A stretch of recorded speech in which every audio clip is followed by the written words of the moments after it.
some special guests. We have Cub Scout Pack 536 for the presentation of colors and to lead us in the Pledge of Allegiance. Can you guys come up? Color guard attention. Will audience please rise? Color guard advance.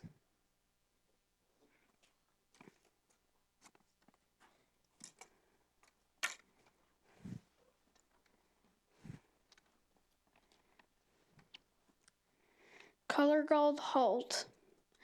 Color guard post the colors. Scout salute. Please join us in the Pledge of Allegiance. I pledge allegiance to the flag of the United States of America and to the republic for which it stands, one nation, under God, indivisible, with liberty and justice for all. 2.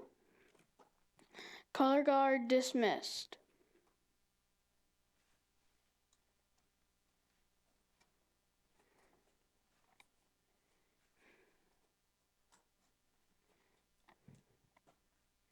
Please be seated.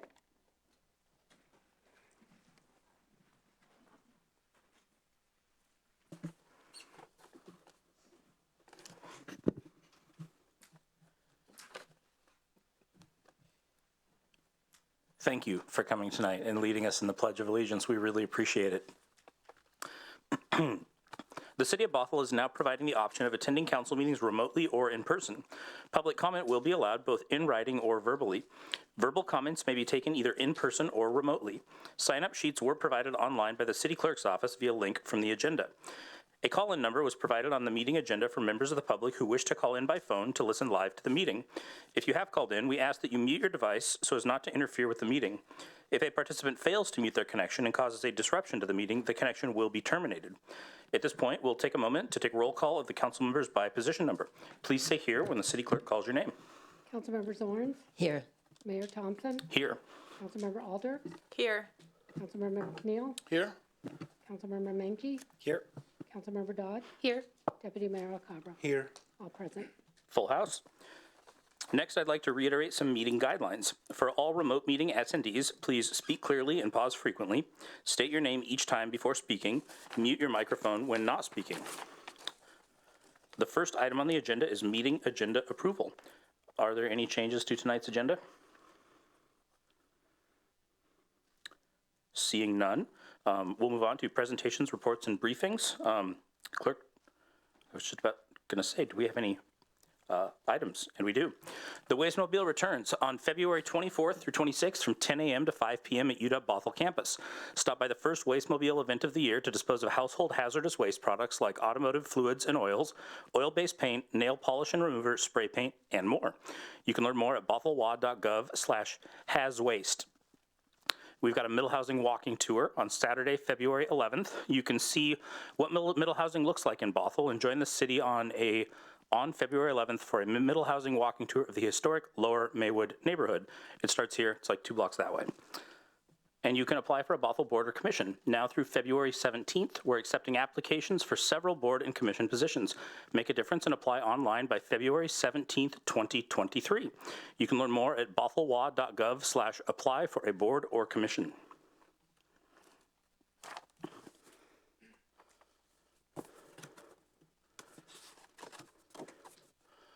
All right, next up we have a proclamation for Black History Month.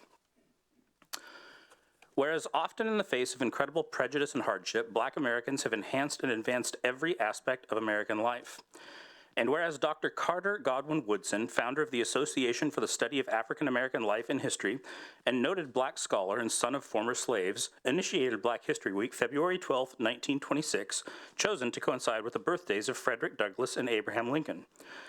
And whereas in 1976, as part of the nation's bicentennial, Black History Week was expanded and established as Black History Month, now celebrated all over North America as a time to call our nation's attention to the continued need to battle racism and to build a society that lives up to its democratic ideals. And whereas the omission of history and contributions of Black Americans from textbooks and other literature has impeded awareness and appreciation, and the observance of Black History Month is a time when we honor the extraordinary contributions made by Black Americans throughout history. And whereas we celebrate the legacy of Black Americans whose power to lead, to overcome, and to expand the meaning and practice of American democracy has helped our nation become a more fair and just society. Now, therefore, I, Mason Thompson, do hereby proclaim February 2023 as Black History Month in the City of Bothell, and we reaffirm the City of Bothell's rejection of any and all discrimination through its values, policies, and practices, and we recognize that our country and community are strengthened and enriched by members of every race, religion, ethnicity, and creed. And I believe we have Dan and Sean Hudson here to accept.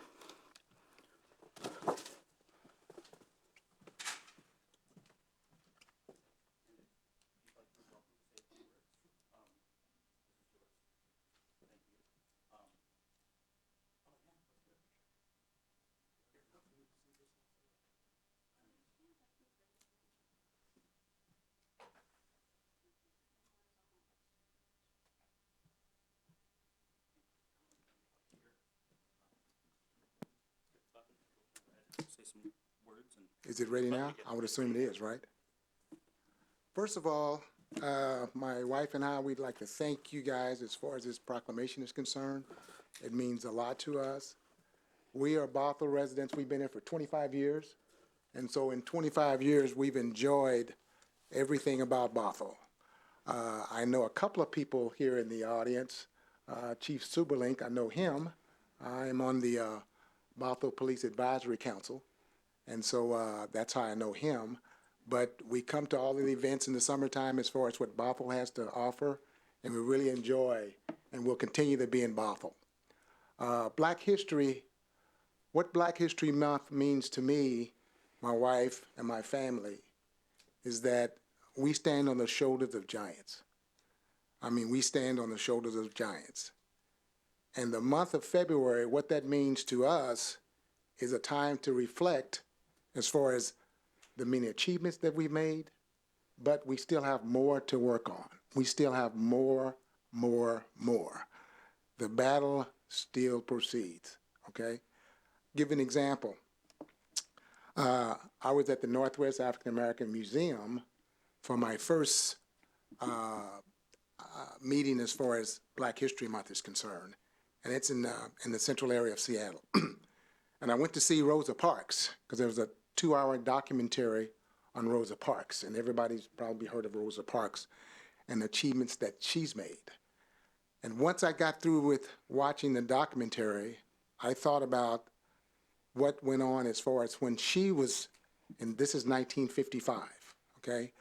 What she, Dr. Martin Luther King, what they had to go through just to register to vote, or to try to register to vote, okay? And at the same time, there are forces against that. Just like there were now, there are forces against that now. And the thing about it is that my 2 daughters and my grandkids live in Florida. And the thing about it is that what I saw in that documentary made me uncomfortable, and it would make white people uncomfortable. So if that's the case, in Florida, kids would not be able to see the documentary on Rosa Parks because it would make some people uncomfortable. When I mean uncomfortable, I mean black people trying to register to vote, and they get clubbed upside the head trying to vote. If that makes people uncomfortable, you know, in Florida, they're not going to be able to do that. So these are the type of things that as we move forward, we need your help.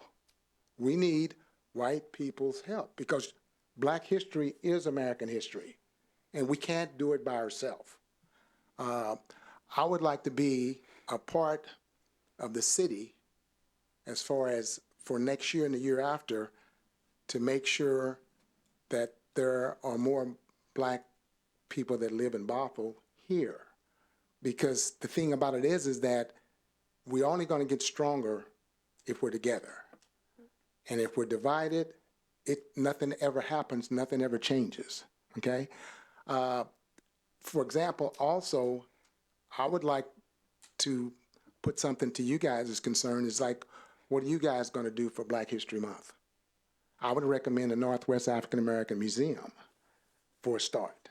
That tells you especially in Washington State, what Black pioneers, what they've done for this country. I mean, what they've done for the city and the state of Washington, okay? And I'm sure that there's a whole lot of things as far as the state of Washington is concerned that a lot of people don't know because it's not in the history books, or either if it's in the history books, it's not being talked about.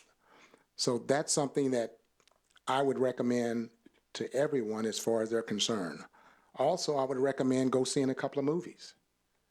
There's one movie called The Help. There's another movie called Mississippi Burning. That tells you exactly what happened. And the thing about it is that that's going to make you uncomfortable. But in order to be positive and to go forward, you're going to be uncomfortable. That's just the way it is. In order for us to move forward and to make it a better America for all, we have to understand sometimes comfortable is better for the whole society. Okay? Once again, thank you on behalf of me and my wife. We love Bothell, and we'll be seeing you guys soon.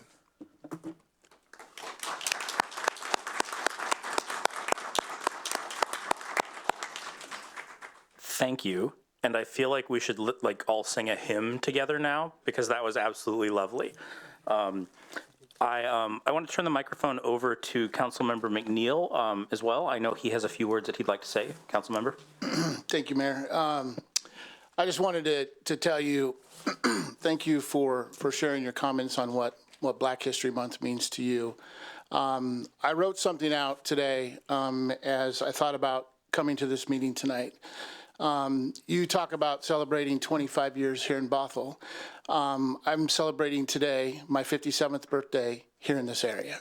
So I've been here for 57 years. And I can tell you right now, I feel warm and welcome being in this community, loved within this community. And so I just want to thank you for sharing your stories and what Black History Month means to you. Black History Month is an annual observance that recognizes and celebrates the many achievements and contributions and central role African Americans in U.S. history across our many communities. It is observed annually in February in the U.S. and Canada, and in October in Ireland and the U.K. The intended purpose of Black History Month is to both remember and celebrate the important people, milestones, and events of our history. In Bothell, let us come together. Let's celebrate the history and achievements of the city's Black community. And when I say Black community, I mean we are all one community, but we must understand those who live amongst us and ensure that they have a voice as well at the table. It is important to understand and appreciate the diversity that we have in our community, the equity and the inclusion within our own, and to avoid speaking for others, as I think we heard you say, without us being at the table. The true meaning of Black History Month should not be politicized. Let us focus on celebrating the history and accomplishments of African Americans rather than using this time as a space or a platform that might some interpret it as being divisive. I think you touched on that a little bit as well. Additionally, we must continue to work towards understanding our own community's lived experiences and feelings and equity, a sense of belonging, a sense to ensure that we don't speak for others once again as they're not part of the conversation. While I'm sure it might not be the intent, discussions that make connections centered around housing and other things within our community without speaking to the community, the Black community, during this special time can be divisive. That is a conversation that is better suited that we discuss with all of Bothell, not during the Black History Month. Join me in observing and celebrating all of our community, including our Black community, during this special month, Black History Month. Thank you.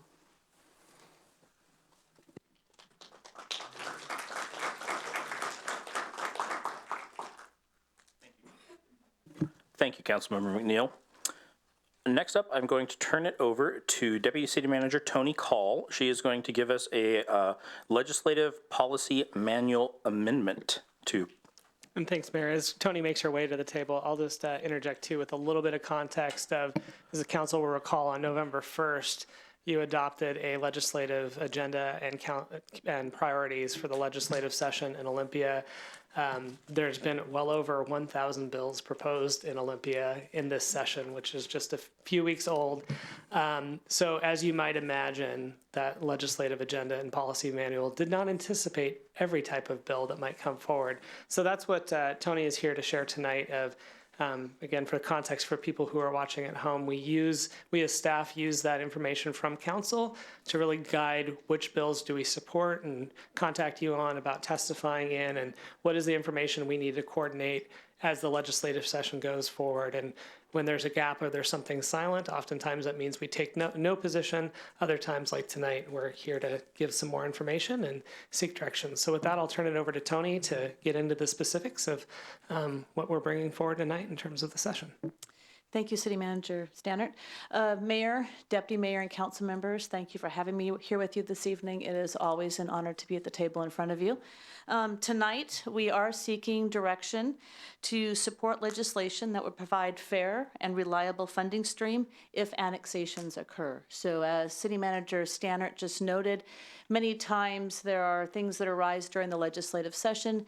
In this case, the concept of annexations, incentivizing annexations, funding stream for annexations, none of those concepts are currently in your policy statements. And in order for staff to take any action on that legislation, therefore we are here tonight to get that direction from you. So a little bit of background, as City Manager Stannard noted, you did pass your legislative agenda and policy manual last November.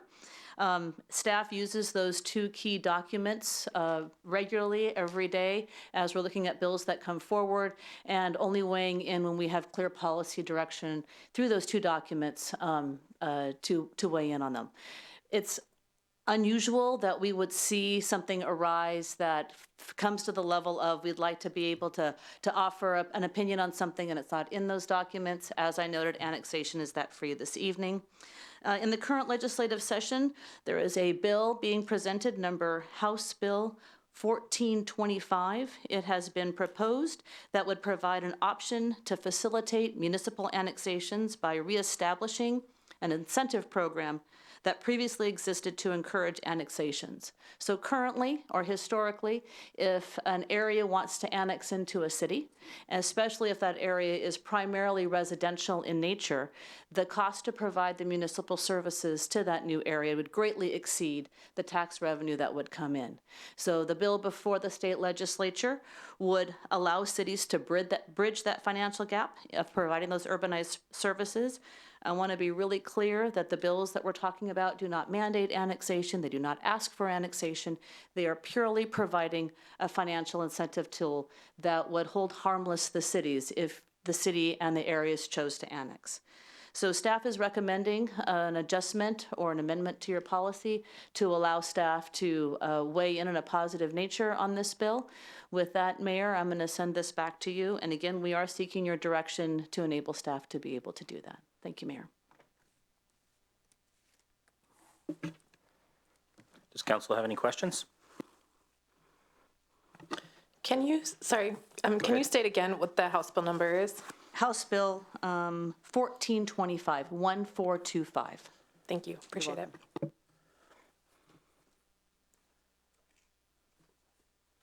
Councilor Zorns?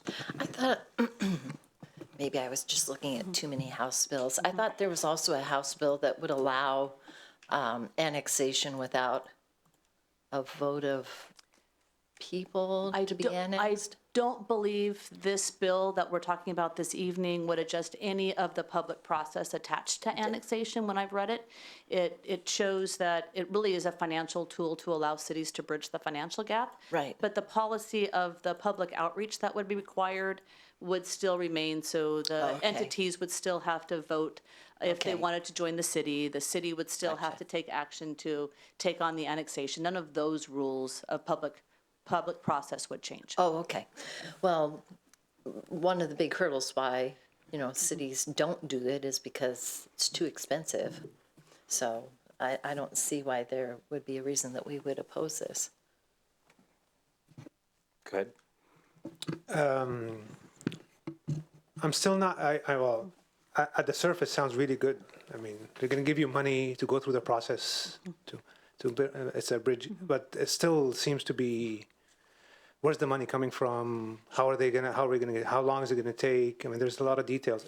Are you asking us to provide direction to pursue this option or is it, I'm not understanding. So what we're asking for this evening is the ability for staff to support, just like we support many other items in your policy statements, to say that if a bill that is advantageous to the city, that would allow for a financial incentive for annexation, that we would be able to support that. It does not mandate an annexation. It really is if an annexation occurred, that we would be able to have the financial tool to be able to put it together. It is not a mandate for an annexation. So it's just going in front of the House committee and just signing in pro or whatever Yes, we need to yes, do. yes. Yeah, I think that would be fine for me. Anybody else? I mean, there doesn't seem to be any particular reason to not be in support of that. It's if we choose to do something that the state will give us money, and that seems useful. So I think we're good. I think we're in support. Thank you. Thank you. All right, next up, I'm going to turn it over to City Manager Stannard for the City Manager Report. Thank you, Mayor. And I just have one brief item tonight, but do want to just again thank the scouts from PAC 536 for being with us tonight. They asked me some great questions before the meeting started, including if they could apply to be city council members. So I had to break it to them of the first threshold is registration to vote. So they're going to get there. So The application process is a little rough. I'm going to warn you. that's right. And also just want to echo the thanks to the Hudsons for being here tonight and for sharing with them, and I'm grateful for their time.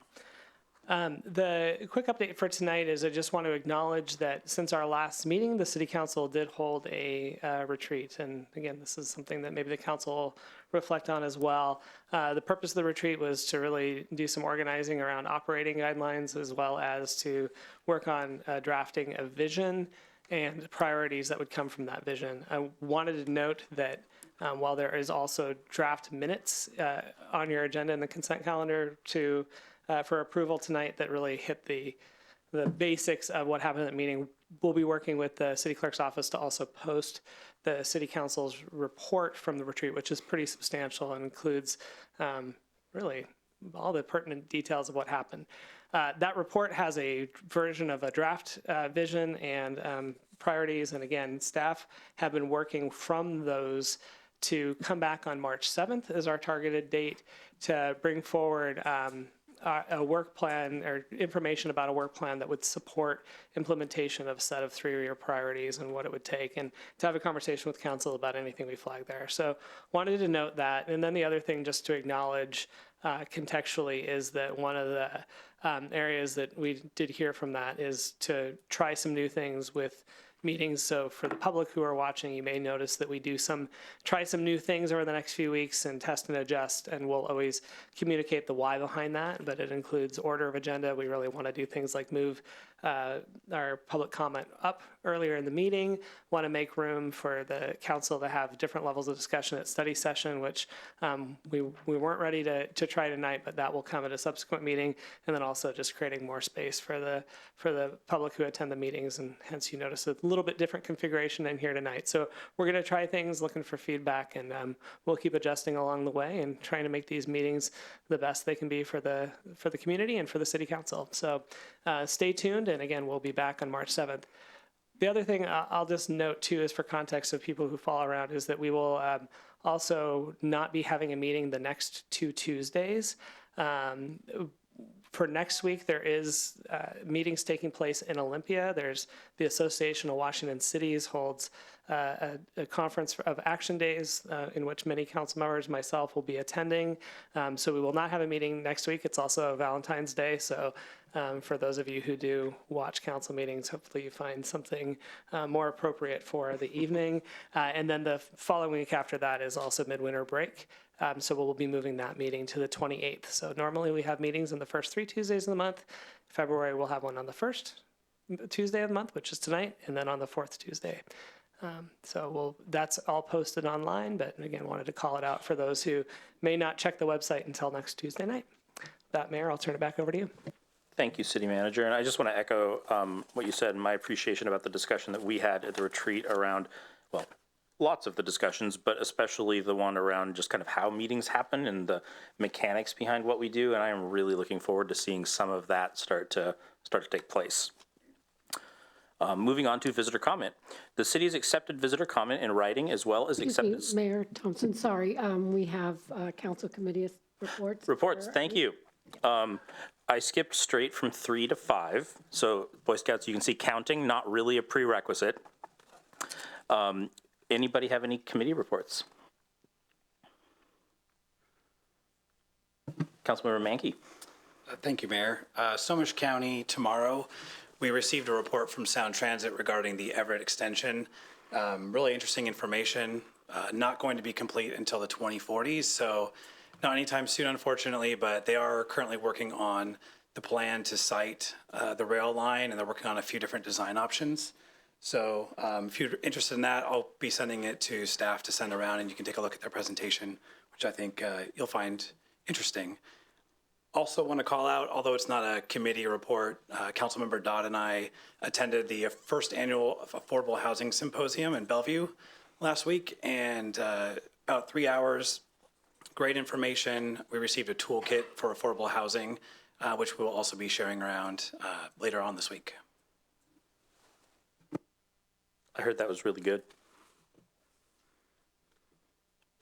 Councilmember Dodd? Thank you. Thanks, Councilmember Menke. It was really good. So the toolkit would be great for everyone to review and see what we might want to bring forward to talk through as a group.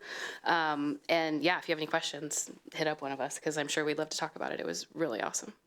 And Bothell was on one of the slides as a vision to work towards, so it was cool.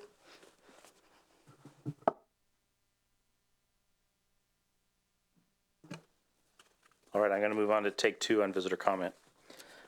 The city has accepted visitor comment in writing as well as accepted sign-up sheets for those who wish to speak at tonight's meeting. Written comments submitted to the city clerk no later than 3 p.m. today were forwarded to all city council members and are part of the record. When the clerk calls your name, you will have 3 minutes to speak. Please note that council will receive your input, but on the advice of our city attorney, we do not engage in discussion of these topics. Staff will make note of items requiring follow-up. City clerk, do we have anybody signed up? Thank you, Mayor Thompson. Yes, we do. Before we go to that, I'd like to say that we received several written comments. I'm going to read those, the names of those right now. We received written comments from Melissa Heliski, who wrote regarding the basketball court at the corner of 106th Avenue and 149th Street. Kimberly Gronquist wrote regarding middle housing. Matt Heliski wrote regarding middle housing. Andrew Nelson wrote regarding middle housing.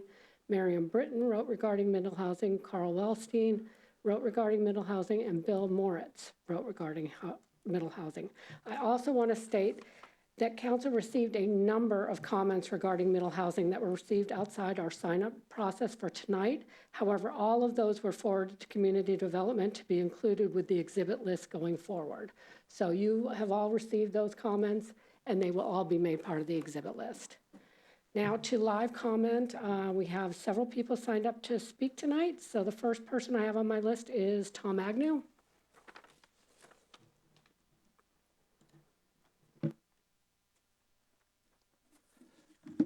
Oh, it's already on. Thank you, Mayor, council members, city staff. I want to talk to you about one of my favorite subjects, that's fire department. I want to thank you for the construction of those 2 stations. They were really nicely done. They were, well, how do I want to say it? They needed to be replaced. They really did. But thank you and the citizens for the levy. When we passed the levy, we talked about a couple things to the citizens that we highlighted. And we highlighted the one fact that we'd probably put an aid car, or we would put an aid car at Station 45s. That really hasn't been done yet. When we increased our staffing and picked up the levy personnel, it was asked by myself when I was on the dais. I asked the chief if that meant our minimum staffing would change from 12 to 14. He said, yes, that's true. Well, that hasn't happened either. You know, it's only a few years ago, they were running 5,000 calls a year. Right now, they're running 7,000 calls a year. And they have the staffing that they had 10 years ago. So at some point in time, we're really going to have to look at that and figure out whether we need to increase our staffing, how much do we need to increase our staffing, and where should we put things. Another thing, I heard through the grapevine that our chief's leaving. I'm sorry, Bruce, but I hope you had a good time. And our deputy chief's leaving. And I was wondering if now is not the time to look into regionalization. I can't think of a better time right now, if we're going to be losing a lot of our upper management, to look in to see if we can sign a contract with somebody and have them provide the upper management and have them come in here a little bit. You know, it's food for thought. Regionalization is the way to go. You see it everywhere, but it's up to you guys. Thank you very much for the time. Thank you. One thing I forgot to mention for the audience is when I call you up to speak, the timer will turn green to start, then it'll turn yellow at 30 seconds and red when you're done, and beep. Very annoying. Next up is Lauren Allen.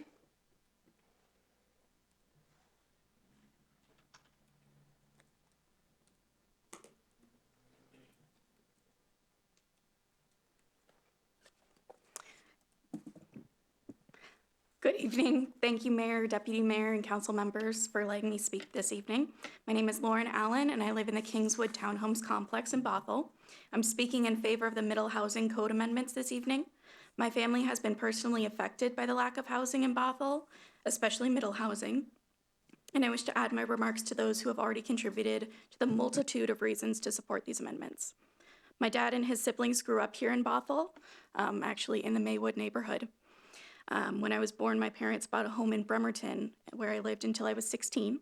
However, my dad always wanted to move our family to Bothell to give us the same opportunities he had when he was growing up. We spent several months commuting from Bremerton to Bothell to search for our next family home, several months. And unfortunately, we found homes that were only out of our budget or we were easily outbid. We did not find our home in Bothell. My dad purchased a home in Briar, yet we continued to center Bothell in our lives. I finished high school at Cascadia College, earned my degree from the University of Washington Bothell, and I had my first job at the Menchie's on Beardsley. My sister purchased her first home in Bothell in 2019, a lovely townhouse with access to transit, trails, and parks.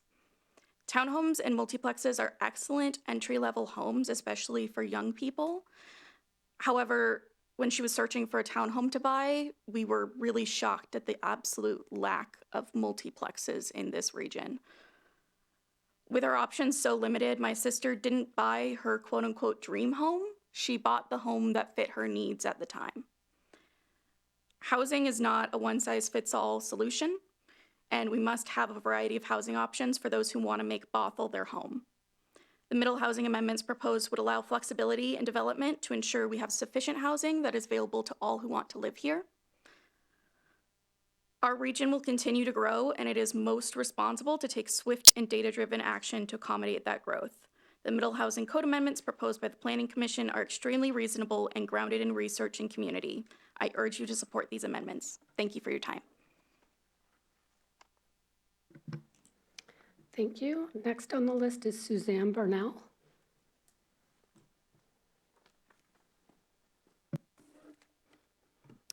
Good evening, council members. I'm Suzanne Burnell. I'm a 20-year resident here in Bothell. Tonight, I want to express my concern to you with the process that the council is following to enact the missing middle housing code amendments. As you know, these proposed code amendments will allow duplexes, triplexes, and quadplexes to be built citywide in any Bothell neighborhood. The citywide zoning change has the potential to impact Bothell property owners and voters in a significant number of ways. Yet, what is troubling me is that the council is pushing to proceed with the citywide change by April 1st, within the next 2 months, without the appropriate due diligence and what I feel is following due process. And let me explain a little more. With respect to due diligence, there is a clear lack of understanding as to what the real impacts of this proposed citywide code amendment change will be. Quoting from tonight's agenda packet that the city put together, and on this issue, Here's the quote: "The full effect on community facilities, transportation, resources, and infrastructure has yet to be realized given the limited availability of data." So the city, by its own words, has no clear understanding of how this zoning change will impact Bothell property taxes, parking and traffic in Bothell neighborhoods, roadways and infrastructure, the character of our neighborhoods, and even with respect to environmental issues, increased impervious surfaces, stormwater runoff, tree canopy. There have been no studies. There's no review. With respect to another issue, due diligence and due process with respect to limited outreach to Bothell residents. I know each of you on the dais understands the importance of communication and outreach. I know that you were elected because you went to in-person meetings, you had social media posts, you knocked on doors, you sent emails, you mailed out postcards. Yet, on this most important and impactful citywide zoning change, there has been minimal outreach by the city. A small web page, a survey, and perhaps a walking tour. Well, a walking tour. And with respect to due process, by rushing to pass these code amendments by April 1st, the council is ignoring the existing land regulations and the due process already built into the Bothell Comprehensive Plan, which has been followed, I might add, by council since 1994. Finally, tonight's agenda packet states that in June 2023 and next year in 2024, the city will conduct research to better understand the impact of these proposed code amendments. Why is the council rushing to vote on code amendments for April and then conduct research on their impact to Bothell residents after? Don't Bothell residents deserve to understand the impact of these code amendments on their property taxes, their neighborhood parking and traffic, and their roadways before the code amendments are put in place? In closing, I strongly request the council not rush to adopt these highly impactful missing middle housing code amendments until, my last sentence here, further concerted public outreach efforts are made and the impact of these code amendments is better understood and documented. Thank you. Thank you. Next on the list is Carl Wellstein.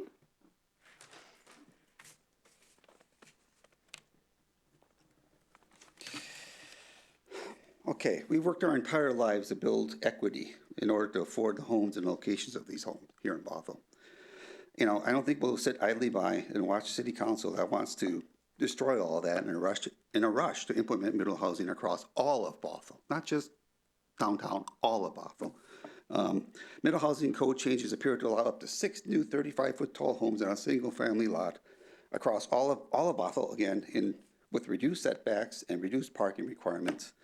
In one fell swoop, you plan to destroy what it took a lifetime for us to build. There's been no impact studies on water supply, storm sewer, traffic, parking, sanitary sewer, police, fire, noise, etc. The goal seems to be implement the changes and then see what happens. And then the city will just levy new taxes later to correct any shortfalls. You know, maybe no one makes a change, or maybe lots of people make a change and you destroy neighborhoods. You just don't know. Who does the council work for? The developers? This change does nothing for affordability. Even the Seattle Times had a nice article that pointed that out. That's really the developers behind all this.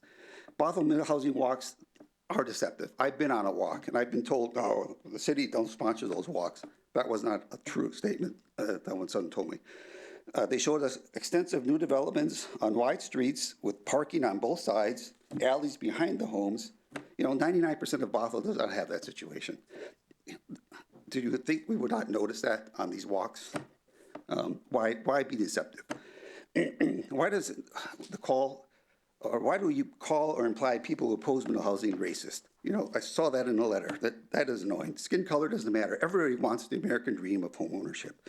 Personal responsibility means working hard for what you get and not expect the city council to provide it.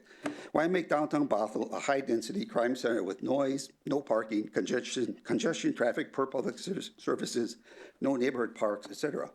Middle housing will destroy the charm of downtown Bothell. Identify all the neighborhood parks downtown north of Main Street. There's hardly any. What happened to caring about the runoff and trees. Why would you ever think of allowing all the density increase when you already have thousands of new units going in nearby at the old Seattle newspaper site? New apartments and townhouses just down the street here, one lot with a house waiting to be torn down for 12 new units, 41 units on 90th and Bothell Everett Highway, 500 units up on 228th, and many new units right here by the post office, 369 units right here by 522 and Bothell Everett Highway. Does the council think those families with homes behind that post office development like their view being destroyed? Rampant, uncontrolled growth is all I see. There's been no mailers to each home in Bothell regarding this middle housing change. I found out about it accidentally. No transparency. Does the council work for us or the developers? You know, these meetings that are off-site that we can't attend and notes it's not recorded are unacceptable. I think you take a step back, inform everyone, hold real discussions. This conversation doesn't work. We talk for 3 minutes, no response. You talk and talk and talk and talk, and we can't respond. That's not real communication. Somehow this got to be done better.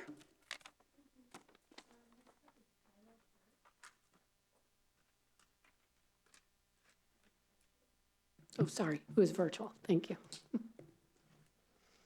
Kyler, whenever you're ready, go ahead and speak. You've got 3 minutes. Dear council members, my name is Kyler Paris. I grew up in Bothell and I graduated from Bothell High School. I've remained connected to the community while in college. And I'm here to speak in favor of the Missing Middle Housing Code Amendment because as I look to my next steps after college, I'm disappointed that housing policy is keeping me away from my hometown. To afford the median Bothell apartment, I would need to make at least $89,000, which is not happening soon.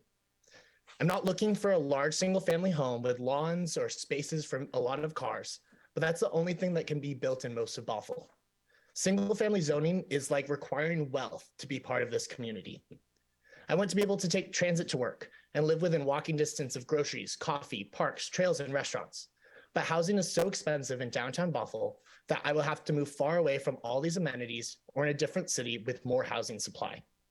Ideally, I'd love to live in a small apartment building next to friends, but those barely even exist. The missing middle housing policy is the catalyst for that to change. I'm not alone. Our area's housing shortage means that many other young people are forced to move away or can't come back because they can't afford it. I did a poll on social media a few days ago, and of the 303 students and young adult respondents, 57% said they want to move back to their hometown soon, but only 22% expect to be able to afford the rent in their hometown. And it's not just young people. There's a shortage of housing for all income levels and stages of life. More families struggle to pay rising rents or find homes they can afford to purchase. More empty nesters and seniors have to hold on to their houses or move far away because they can't downsize in town.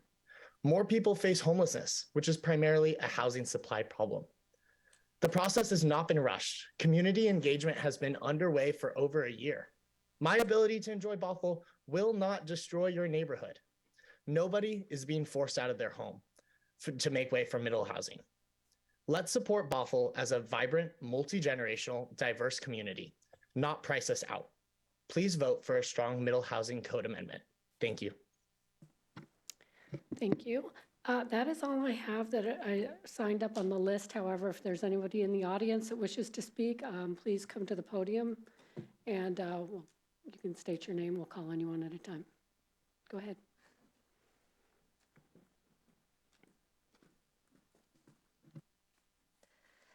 Hello, council members. Thank you for the time to speak with you tonight. My name is Maggie Catlin. I'm a local resident and I'm a healthcare provider in the community. Earlier today, you should have received a letter from me about condemning a property at 18808 92nd Ave Northeast under RCW 35.80A.010. I am here tonight to urge you to please read that letter and take action for the safety of our community. I want to thank you, Councilmember Zorns, for already responding to the email and looking into the situation. Since 2000, there have been 153 contacts with police at this residence. That's once every 2 months for over 23 years. Crimes from the residents of this property include assault, theft, illegal drugs, and other disturbances. Just last month alone, there were 7 police reports filed that described theft, domestic violence, and drug activity. All of this is occurring just a quarter of a mile from Bothell High School, half a mile from West Hill Elementary, and 3/4 of a mile from where we are now at City Hall. We cannot allow this to continue if we want to keep our community safe. In the letter I sent you, there are several police reports included, which I obtained from a public records request. One of the reports describes the residence as such well-known location for criminals that police frequently check here for suspects and find them. Another report describes the poor conditions a 10-year-old child is living in at the house, with CPS currently investigating. The owner is an 80-year-old male who both the police and code compliance officer have described as being taken advantage of, making this a residence in which both child endangerment and elder abuse may be occurring. In order to condemn a property under Washington laws, it must be considered a blight on the surrounding neighborhood and meet any of these two factors. The property constitutes a threat to public health, safety, welfare, and the property has been associated with illegal drug activity in the past 12 months. While this property meets all of these factors, the police reports I included highlight the persistent drug activity occurring at this property, as well as other crimes which make it a threat to public safety and welfare. There are consistent piles of trash in all corners of the property. Simply walking near the property, you can smell a noticeable odor. Included in much of the trash is paraphernalia needed to manufacture methamphetamine, the production of which threatens the health of residents who live nearby and the children who have to walk past to go to school. I purchased devices to measure the chemicals in the air and have detected elevated ammonia levels at all hours of the day, including 8:45 a.m. on a school day when the road in front of the house is busiest with children heading to class. That's all I have time for, sorry. Thank you. Is there anybody else in the audience wishes to speak? Go ahead.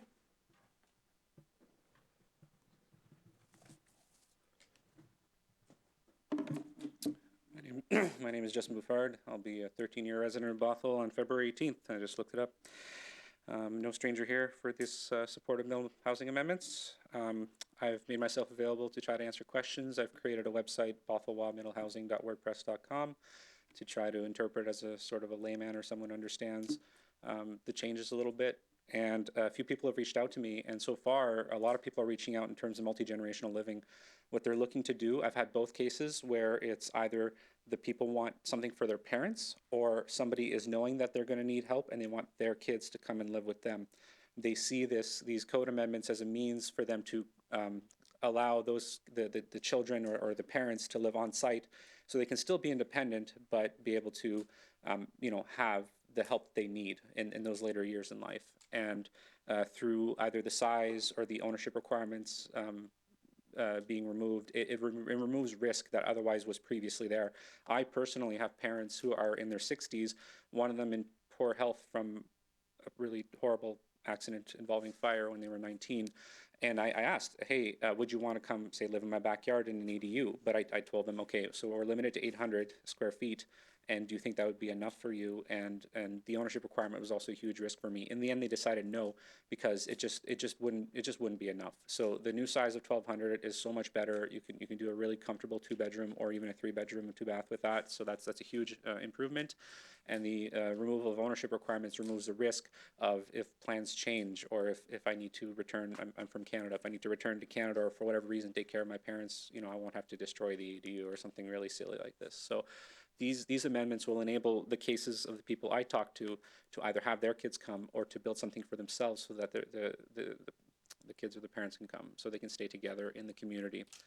The other thing I really think that's really great about this is the plan to have sort of condo rules, and that will allow people to own their own part, like half a duplex or something like that. Real estate is sold by the square foot. I can see this as a means of getting a more affordable priced unit, because they'll have fewer square feet, but it will be something you own. We call this freeholds in Canada, and they're extremely popular. Almost nobody owns both sides of a duplex. They're almost always freeholds, and they're very, very popular for young families or young people who are starting out in life. And then finally, I went through the walking tour. I think it was great. It shows that a lot of stuff was like, wow, I can't believe this is middle housing. And then finally, missing to me and miscellaneous housing just means that, but for the restrictive exclusionary zoning, naturally there would have been some duplexes, triplexes, whatever it is, just like it did happen in Maywood. So that to me is what missing means. It's not that they're not quite there, it's that exclusionary zoning kept them out. So, all right, thank you. Thank you. Is there anyone else in the audience that would like to speak? Come on up. And also, if you're virtual, please, and you wish to speak under visitor comment, please use the raise hand function and we'll panel you in. Hello, my name is Teresa Moynihan. I bought a house in Bothell, my husband and I, about a year and a half ago. At the same time that we bought a house, one of my sons bought a house in Ballard. And we were like, we bought a house. Can you believe we bought a house? And it's his first house-ish. And he says, yeah, we both bought $1 million houses. Like, can you believe this is where we came from? Because we came from poverty. And then we're like, and can you believe this is what we got for the $1 million? Because, you don't get much for $1 million these days in Bothell. I support middle housing, and my reasons are this. One of my sons is a single parent. He's currently living with us. He would be a great person to have an ADU because he needs help with his daughters while he's at work. And to have them right here on our property, but in their own separate situation, is perfect. He can't afford, as a single parent, to buy a house anywhere near here, but he could afford to have an ADU or half of a duplex or something like that on our property. We're aging. My mom went blind from macular degeneration. I also have that gene. My husband's been diagnosed with Parkinson's disease. The chance of us needing in-home care sometime in the next 10 years is huge. We can't afford to pay somebody to have in-home care, but to offer somebody a unit, a duplex, some kind of housing as part of their salary package would be a great benefit to us so that we can afford to stay in our home and have somebody close by, whether it's a professional or one of our children. And the middle housing amendment rules would be perfect for that. And that's all I got. Thanks. Thank you. Anybody else? Go ahead, step up to the podium. Hi, Trish Sandberg, resident of Bothell. You probably received my 5-part mini-series on my opinions on middle housing, and I won't go over all of that. I'm sure that you are all very interested in solving the problem of affordable housing, which many of your predecessors were. And I'm concerned about the unintended consequences of moving forward without a full understanding of all of the variety of densities and zoning that's already provided in the city. And I mentioned that in one of my emails to you. My concern is that we might actually lose affordable housing if I wrote a scenario where older homes might become ripe for redevelopment, and without requirements for smaller square footages or requirements for affordable units or even rent caps, I'm afraid that we're going to just replace older, more affordable housing with additional market rate units. And so I try to make the point that as much as we like to allow the market to build the products that people can afford, people want and afford, I just haven't seen that happening. And that's why I talked about not just the history of zoning in the city of Bothell, but what's actually built. And so I also write in, and we know it anecdotally, that people want to buy smaller homes because it's what they can afford. They want starter homes. But why is it that everything keeps getting built at 3,000 square foot, $2 million plus price point? It's not because you're zoning it to allow that or require that. It's because that's what the market rate developers are building. And so last time when you spoke on the 17th, you were talking about how this is just going to be incremental change. Well, if it's truly incremental change, are you going to get enough affordable housing units going down this path? And so that's why I encouraged in one of my other my last email, considering other options to encourage affordable housing. And I would like to know why we don't have more ADUs built in the city. What is it about our existing code that prohibits the building of ADUs. And so, thank you. Thank you for your Ms. time. Sandberg. Is there anyone else in the audience wishes to speak? Good evening, council members, members of staff, citizens of Bothell. My name is Patrick Ewing. I love Bothell. We moved here 33 years ago, raised our 4 children here. I served on the Planning Commission for 2 years, and then I served on the City Council for 12. On my time on Council and Planning Commission, we were consistently trained and advised by multiple city managers, planning directors, and city attorneys that we were mandated by GMA, the Growth Management Act, that developing your comprehensive plan must come first. Its update demands considerable analysis and outreach to the community. I was totally gobsmacked when I read the following blurb in tonight's agenda packet. The state has provided cities with certain interim legal protections from challenges to middle housing code amendments if adopted prior to April 1st, 2023. So this prompted me to do a little bit of research. So I looked up GMA, which is in Washington Administrative Code, or the WAC Chapter 365.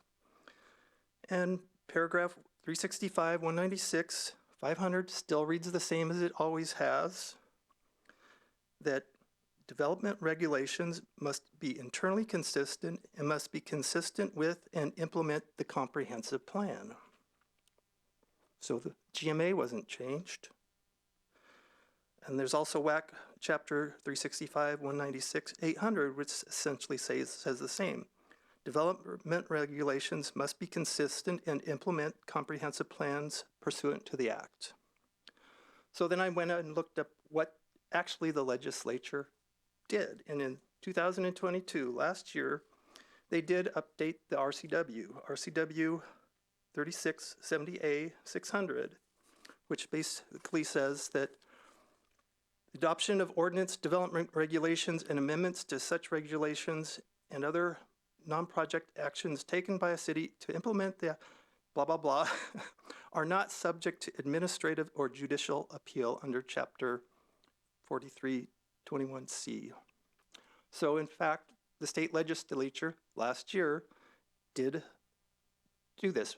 But to summarize, the 2022 legislation did not actually change the GMA mandates that your comprehensive plan must come before your development regulations. Rather, what they did is to eliminate the ability for citizens to appeal something that was done poorly. So I'm going to run out of time, so I'm going to skip to the end. I strongly urge you to do the process the way we've done it for the last 30 years in this city, is to do your comprehensive planning so you can consider all of the impacts of every proposal going forward, do the analysis, do the outreach, do the research, do the comprehensive plan, and then make the code changes. Thank you very much. Thank you. Is there anybody else who wishes to speak? How about in the virtual audience? Is there anybody there? Please use raise hand function if you do. That's all I have, Mayor Thompson. Thank you, City Clerk. All right, next up we have projected agenda discussion. Does council have anything they'd like to discuss? Well, it's a little discussion. At some point, when it looks like we're going to have a little lag in what's on the docket for City Council, could we have a roundtable with council members and Main Street business owners, just so that we can talk about how Main Street's, working and their ideas? I'm going to kick a question over to the city manager about that, because I know that visioning this downtown area is something that we are looking at doing, and I'm going to let you answer that. Yeah, and there's actually a couple of touch points with council coming up in the upcoming meetings around the technical work being done to look at some designs for both Festival Streets and Main Street. And then there's also going to be a discussion within the conversation about the comprehensive plan big update that's coming that has to do with traffic flow as well. So I can speak with staff and see what would be a good milestone in order to potentially have a conversation, and then we can look at options to see if that's a Tuesday night or if it's something else too. So we can take that into consideration and report back. I've been pestering him about it too. Okay, that's perfect. Thank you. Does it also include bollards in the plan for configuring the streets? Yes, that would be part of the study. Thank you. Yes. We get excited about bollards up here. What can I say? Understood. Anybody else? All right, seeing none, I would love to entertain a motion to approve the consent agenda. I move to approve the consent agenda. Second. All right, I've got a motion from Councilmember Dodd and a second from Deputy Mayor Alcabra to approve the consent agenda. Would anybody like to discuss the motion? I didn't think so. City Clerk? Please say yes or no when I call your name. Councilmember Zorns? Yes. Mayor Thompson? Yes. Councilmember Alders? Yes. Councilmember McNeil? Yes. Councilmember Menke? Yes. Councilmember Dodd? Yes. Deputy Mayor Alcabra? Yes. Passes 7-0. All right, before we get into the actual agenda bills on the agenda today, we are going to take a 10-minute break. It is 7 o'clock on the dot on my watch right now. Recording stop. We will be back at Progress. 7:10. I'll talk faster next time.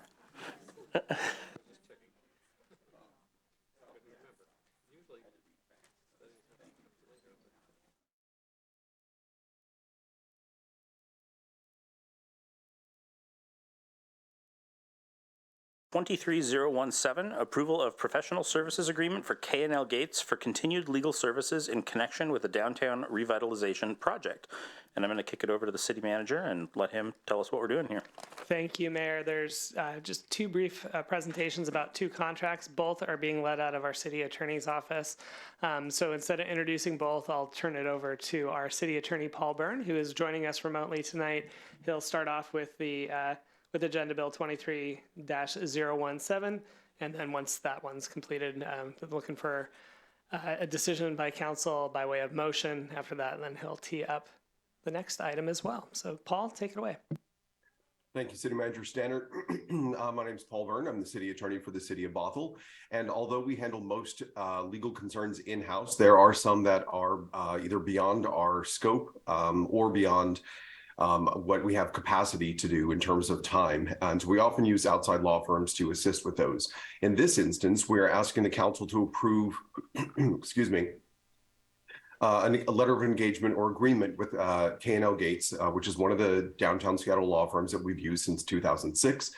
The primary scope of services that we've been provided by K&L Gates is related to the downtown core, the purchase of the North Shore School District properties, the separation of those properties, the sale of those properties, and the cleanup of those properties. While bulk of that work has already been completed in terms of the purchase and sale agreements, the boundary line adjustments, we do have a couple properties left, but we don't anticipate using K&L Gates for the heavy lift that we've used in the past.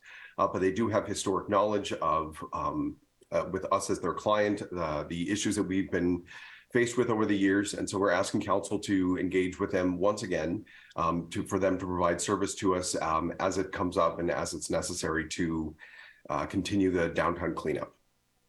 I'm happy to answer any questions council may have.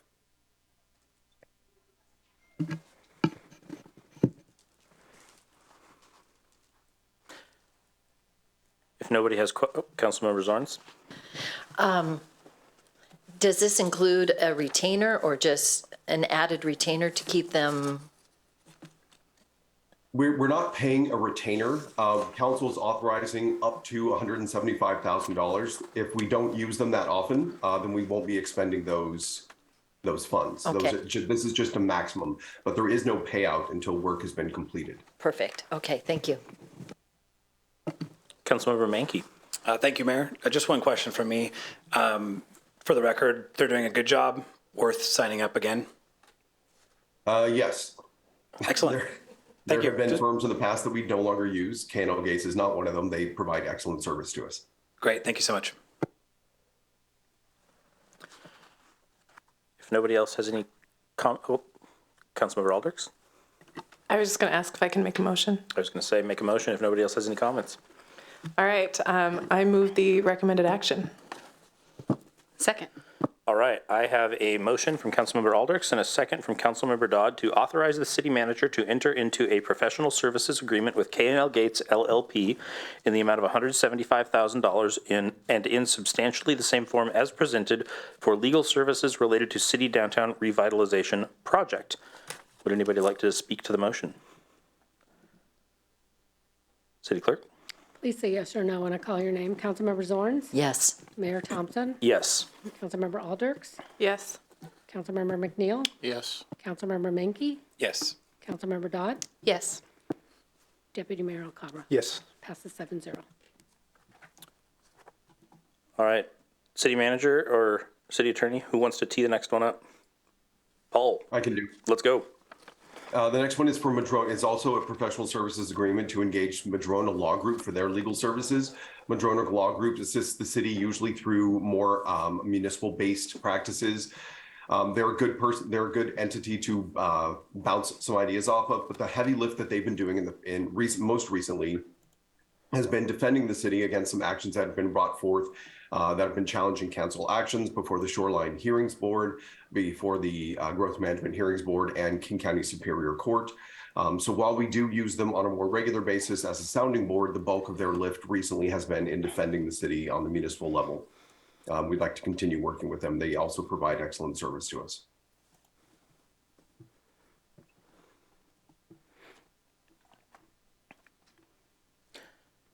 If nobody has any questions, I will also entertain a motion. Councilmember Dodd? I move the recommended action. Second. All right, I have a motion from Councilmember Dodd and a second from Councilmember Alders to authorize the city manager to enter into the attached agreement for legal services with Madrona Law Group in the amount of $150,000. Would anybody like to speak to the motion? City Clerk? Please say yes or no when I call your name. Councilmember Zorns? Yes. Mayor Thompson? Yes. Councilmember Alders? Yes. Councilmember McNeil? Yes. Councilmember Menke? Yes. Councilmember Dodd? Yes. Deputy Mayor Alcabra? Yes. Passes 7-0. All right. Next up, we have the study session. Agenda Bill 23019, consideration of middle housing code amendments. And before I kick it over to the city manager, I just wanted to, or were you going to say something? Okay.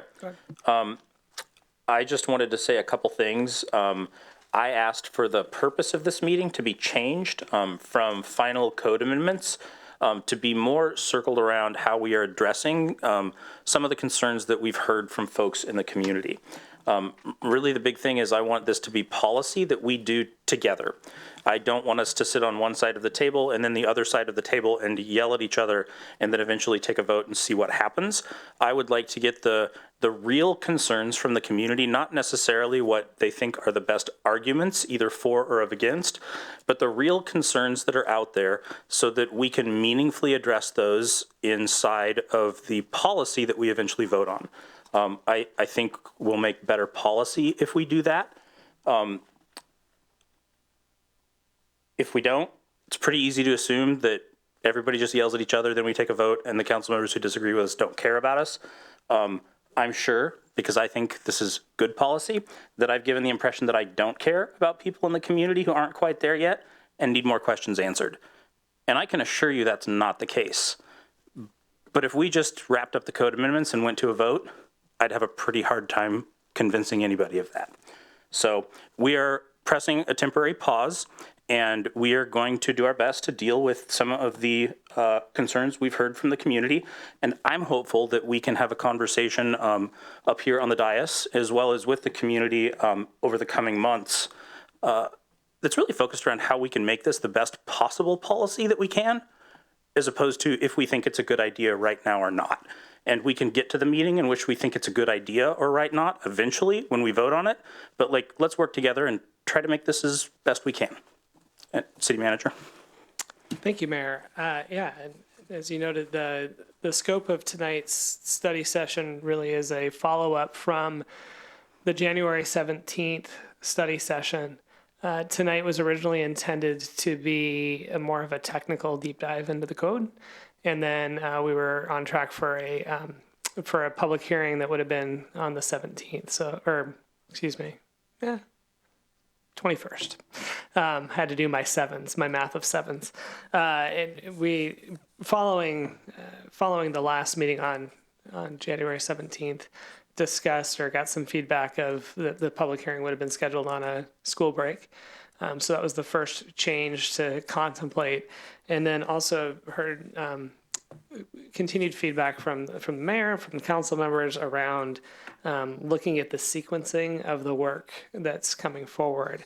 And so staff is taking a look at that and are primarily going to focus on a question around how this continues to move forward. Wanting to hear some feedback on that and also be able to entertain questions from council tonight that we can revisit in future meetings as well. So with that in mind, I'll leave the rest of the framing to our Director of Community Development, Jason Greenspan. Joining Jason at the table tonight is the Deputy Director of Community Development, Ashley Winchell, and then as well as Dave Boyd, who's the Senior Planner who's really been ushering this work through the Planning Commission since last year, and is that person who knows those technical details. So if questions do come up, Dave can chime in too on some of the context of the work that's gone on so far. With that, I'm going to turn things over to Jason to frame tonight's presentation. Thank you, Mr. Stannard. Good evening, Mayor Thompson, members of the City Council. I want to in particularly acknowledge Councilmember McNeil's special day. Today is also the beginning of my next trip around the sun, my 53rd, and I can't think of a better way to spend my birthday than talking about middle housing with you this evening. So as Mr. Stannard mentioned, I'm here this evening with Ashley Winchell, Deputy Director, and Dave Boyd. Dave provided a high-level description of potential middle housing code amendments last month, the outreach that was conducted over the past year, and fielded a series of questions from the City Council.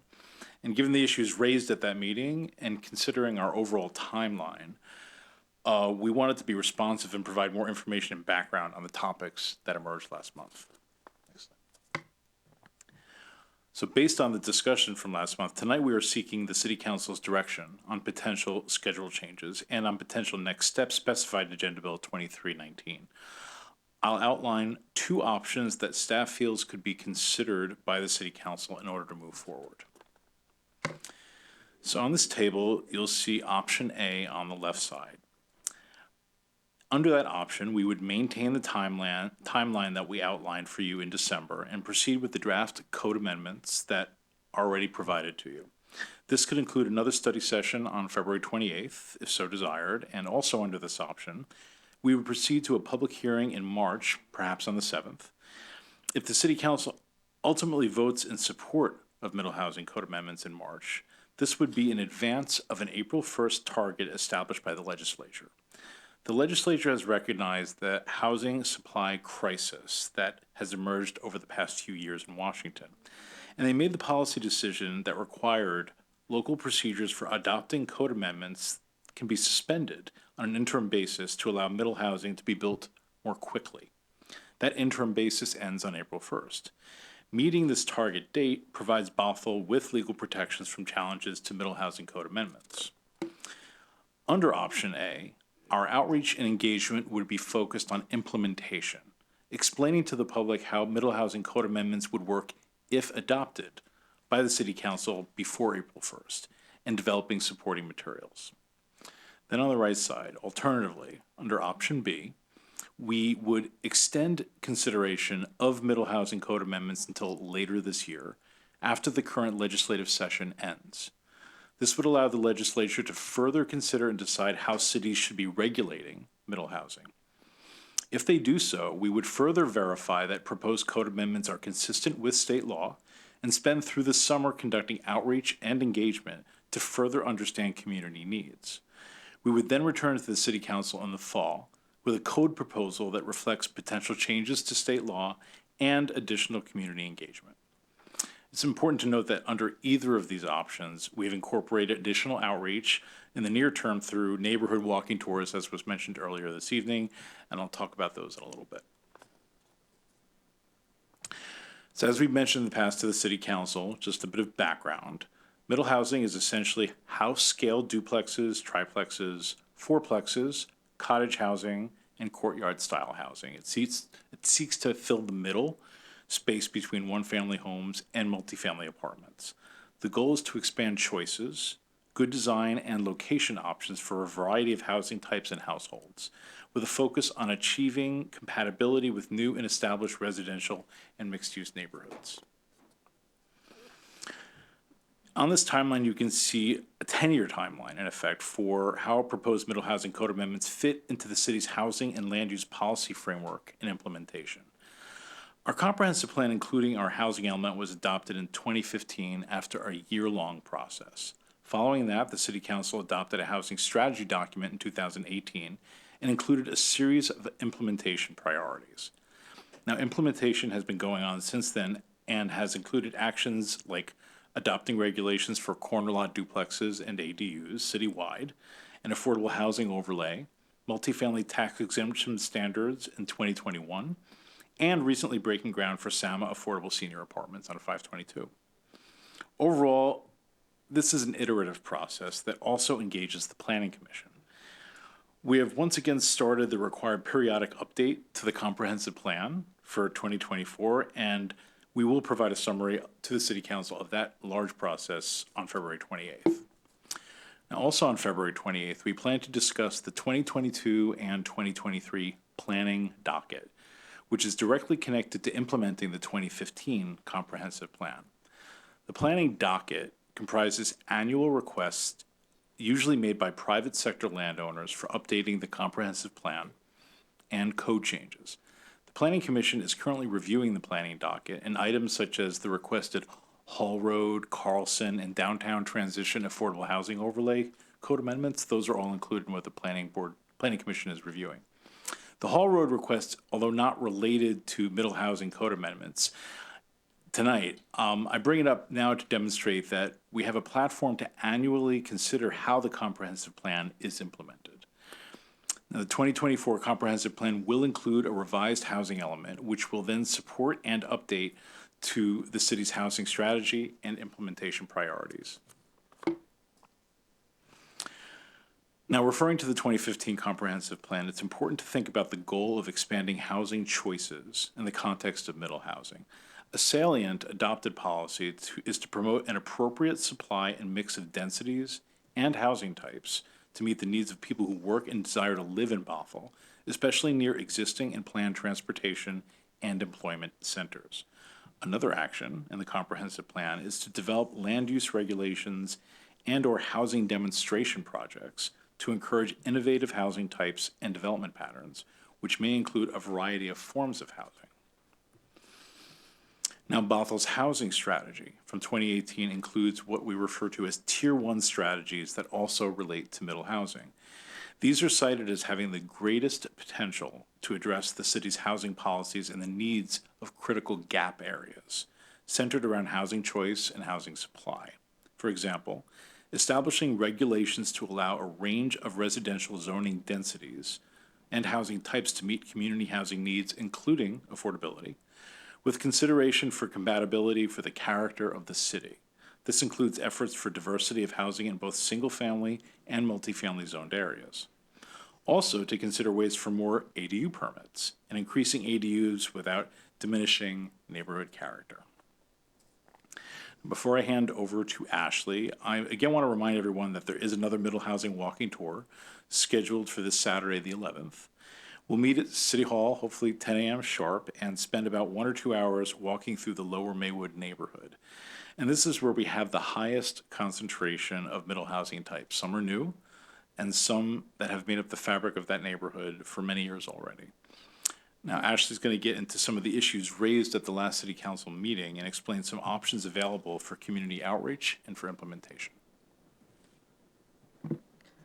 So one of the reasons why we've been going through these middle housing efforts is because we've received grants from the state, and there's been grants over the last 2 bienniums that have allowed us to move forward with middle housing work. So this summer, we received a grant to do further work around middle housing, and we aimed those grant deliverables deliverables around implementation, although the grant remains flexible so that we can amend the work we do based on where we are with our code. So what we've asked for in that grant and what we're funded to do is to do public engagement. This includes work being done by Arch with community-based organizations. The engagement includes outreach and education to, for, and not-for-profit developers, renters and homeowners, and the general Bothell community. And so depending on which path we take to move forward, really will impact what we're looking for when we're doing that community engagement. But at the end of the day, the amount of funds we have for community engagement is the same, and so I think we can expect the same amount of community engagement with either path forward. We also, so HB 1220 was passed in the last legislative cycle, and that requires a racial equity and anti-displacement report. Part of the grant requirements were that to receive this grant, we had to use these funds to also work on that report. So that's work that's underway. And it's not just looking at middle housing, but it's looking at racially disparate impacts for all housing policies in the city. And so I think it gives us the opportunity to look at what have we done in the past? Has it had an impact? What are suggestions for the future to make sure that our policies don't have unintended consequences or impacts on our community? We also have funded through this proposed comp plan amendments to align the comprehensive plan and development regulations. So a lot of the community engagement also will focus on what should the comprehensive plan say about middle housing and how should those policies be written. And then finally, we've included a middle housing market analysis. So looking at what the potential impacts could be if middle housing was developed in Bothell, and not just looking at infrastructure impacts, but really looking at where could we anticipate some of this housing going in? What would this do to property taxes? Things like that. And so we're working with a firm that has a lot of experience doing that work in the region, and hope to bring more information based on that study to you all. Again, we have implemented several things since the housing strategy. Jason went into that briefly, but this is a more inclusive list of all the things that council has passed over the last few years that have helped meet the housing strategy. And really the housing strategy recognizes that we need a menu of options to meet the housing need in Bothell. There's no one-size-fits-all solution, and so we have to take a variety of approaches. And I think what this list shows is some of those approaches that the city has put in place. We maybe haven't seen actual implementation or use of them yet, but it does sometimes take time for some of the regulations put in place to deliver product. And so we've also been looking at ways that we can track outcomes from some of these legislative things that the council has passed. During the last meeting too, there was questions about the growth allocations. So while we're on track to meet our 2035 growth allocations, which were required and which we have met through our 2015 comprehensive plan, with each new comprehensive plan update, each periodic update, we are given new target numbers for our horizon year. Our horizon year is 2044, so that's where we are planning for. And as you can see, we have a small surplus of housing units in King County, but we have a deficit in Snohomish County. And so through our next comprehensive planning effort, we will have to show how we can meet that capacity need in Snohomish County. And then because with every comprehensive plan update, we do have more growth allocations, it's always worthwhile to think about, is there additional capacity we can create so that when the next comprehensive plan comes, we're not that far behind and that we can make sure that we're able to meet our future needs.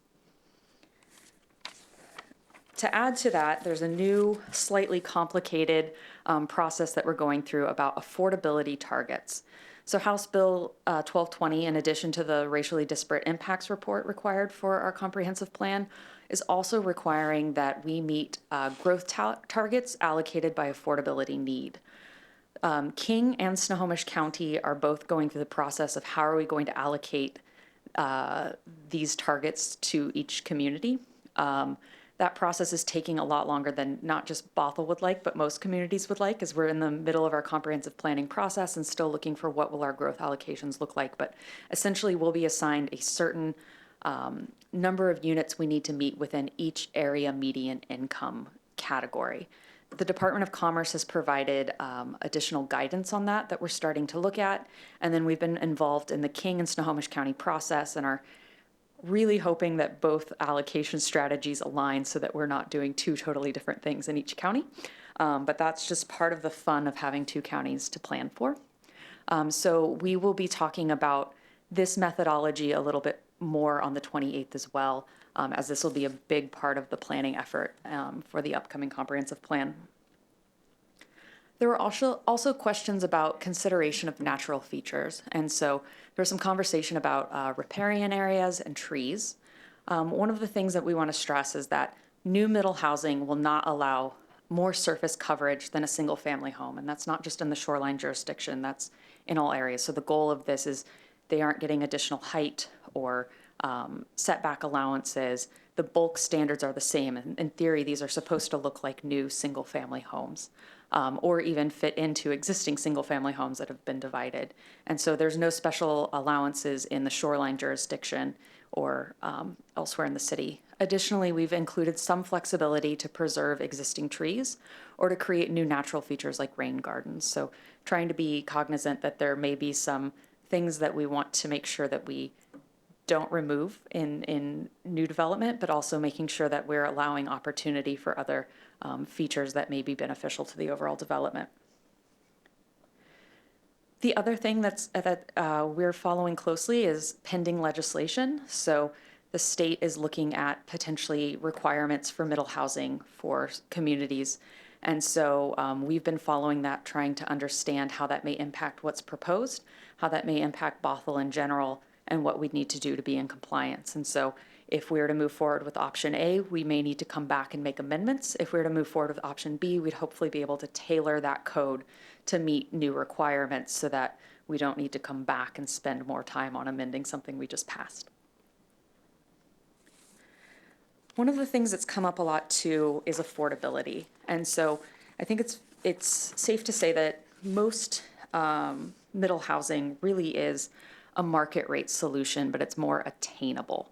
So in the housing strategy, we recognized that middle housing was a market rate solution. So it may not be that it meets the city's definition of affordable housing, but it may be more attainable for people at that market rate level. And so the housing strategy recognizes that there are housing supply issues at all levels of incomes. And so this may be a way to get people into starter homes or help folks who can't quite get into that single family home.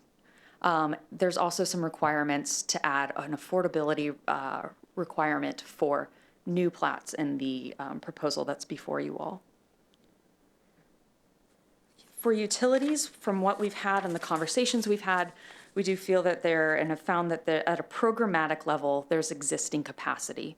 So overall, the capacity is there for middle housing. We also wanted to stress that at the project level, needs need to be analyzed just like any project would. So whether it's a single family home or apartment, part of the review process really is making sure that they have adequate utilities, that they have adequate frontage improvements, that they're meeting our codes.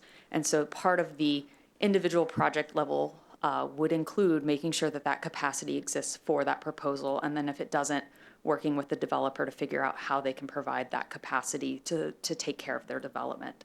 And so that was one thing that's come up with utilities. Of course, as we continue to do analysis and move forward, we'll continue to make sure that we feel comfortable with that and that we are able to make sure that as things get built, there are sidewalks, there's sewer hookups, there's adequate infrastructure to serve all of these new units. One of the things too that we've confirmed with our consultant is that looking at property tax is something that we can do through the market analysis. It can definitely be tricky and complicated, understanding exactly how some changes may impact the community. And so that's some work they've done in some other communities, and we're hoping to get more information from them of understanding what that may look like at an individual level. I also wanted to pull back to the Urban 3 findings. So one of the things that Urban 3 did present is that at a per acre basis, properties developed with middle housing are assessed at a higher value. They didn't necessarily provide us information on why, and so we're hoping through the market analysis we might be able to get more information about what makes it assessed at a higher value. Is there more square footage, or are those newer developments, or what is the reason for that? But they did assess at a higher value than single-family homes. So just in summary, again tonight, what we're looking for is direction on potential schedule changes, and we've outlined those in the agenda bill. I'm going to share the chart again, just for reference. I think it'll be helpful as we continue our conversation. We're happy to take any questions. If we can answer them tonight, we will do so. If not, we'll take note and provide you all with a response in the next few weeks. So again, we have option A, which is kind of continuing on the schedule that's been outlined, and option B, which looks at extending the schedule to align the Middle Housing Implementation Grant with the work before you all today, and then presenting that proposal to City Council this fall.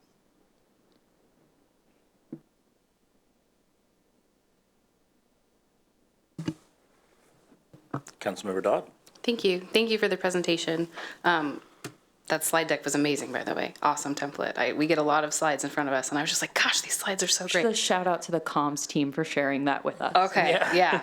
That should be shared everywhere. I may make a lot of slide decks in my day job, so I'm just like, yeah, that's a great improvement. I love it. But I'm stopped talking about that now. So I had a question on the per acre higher value assessment. I would love to see numbers on that to understand, if we have a house on a half acre and now we have 4 duplexes. I'm making this up. Obviously, I want real numbers done properly.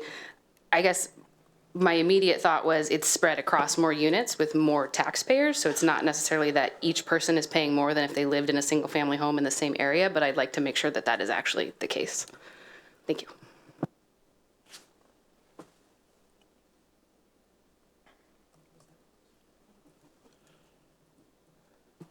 Councilmember Alders. Hi, I will echo that was an amazing slide deck. Really exciting information that you're sharing, and definitely prompted a few questions from me. So I think I'm going to try to go sort of in the order that you presented. I am curious about the AMI brackets and the targets for each of those. I don't know if you mentioned when those targets will be established, but do you have like an approximate time frame? So the time frame kind of always seems to be like a month or 2 out. To be quite honest, the counties have been working on methodology. They've been waiting on guidance from Commerce. We finally have the guidance from Commerce, so we're really hoping by this spring. One of the things that we do know is that we may be working with draft numbers while we're working on the comprehensive plan, because the adoption process of those for both counties may be longer than we'd hope. So we do know our existing capacity and can share that information with you all based on what the county has provided us as the initial assessment. But we won't have those final we're hoping to have at least a draft of what to expect this spring. I suspected that the answer was going to be sort of squishy like that. It was, yes, sufficiently squishy. Thank you. Thank you for trying to estimate. Next question is, when you mentioned tree preservation with, building ADUs, middle housing, you also mentioned potential new features. Could you describe what some of those new features might be? Dave, can you take that one? Sure. In the code amendments, we started with tree protection of significant trees, but we also realized that there may be situations where a homeowner or developer might plant a grove of new trees that would expand an adjacent natural area or an adjacent grove on another property, or that a rain garden might be suited for an area that would make it easier to develop if there was some flexibility with the setbacks. So those are the types of things that we've identified. Yeah, I appreciate that. Thanks for the additional information.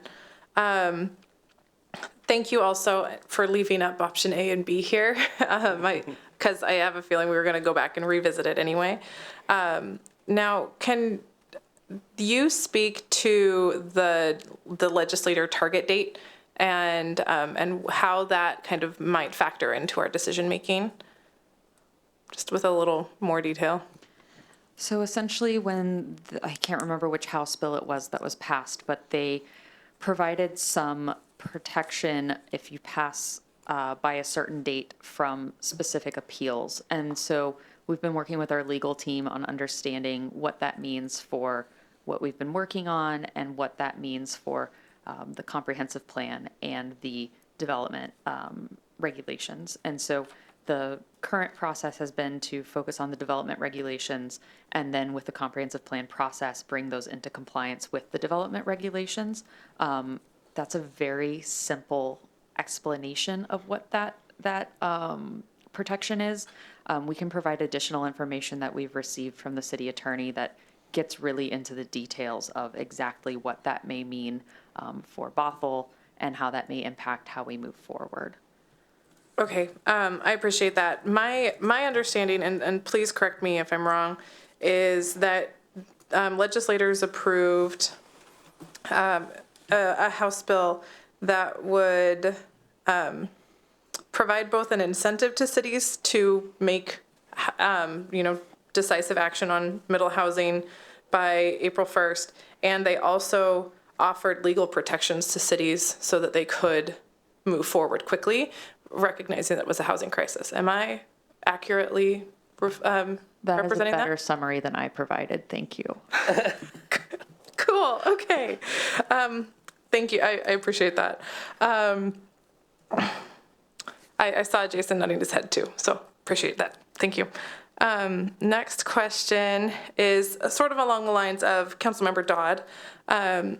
When Urban 3 is reporting that middle housing actually can assess at higher values, if I continue on that line of reasoning, that's a benefit to the city, right? And often, well, maybe not property owners, because people don't love higher taxes. And we get cooler communities or cooler amenities in our city when we have adequate property taxes to cover some of the fun things that we might be able to fund for our community members. I don't know if that's actually a question, but am I understanding that that is how property taxes work?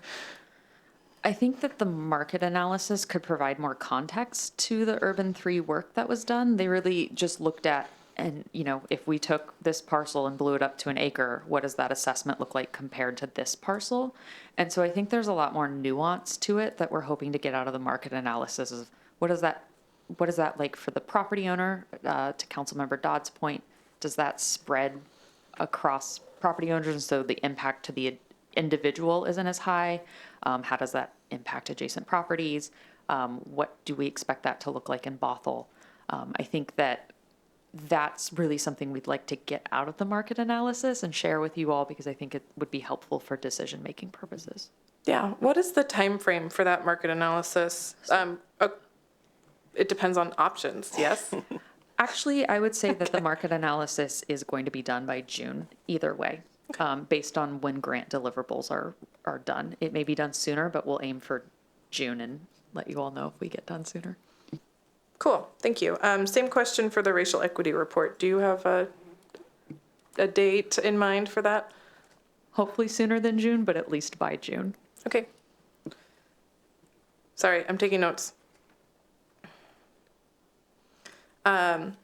Last up, this might be sort of taking a step back and trying to both help the community understand and each of us up here on the dais sort of how zoning in general works. My understanding is that multifamily homes are defined as 5 units or more. And then we have single family zones, and this is where my confusion is, and I would really love clarification on this. Do single family zones only allow single family homes, or does that also allow up to 4, and are there zones that allow up to 4 in the city? Currently or as proposed? Both, please. Okay.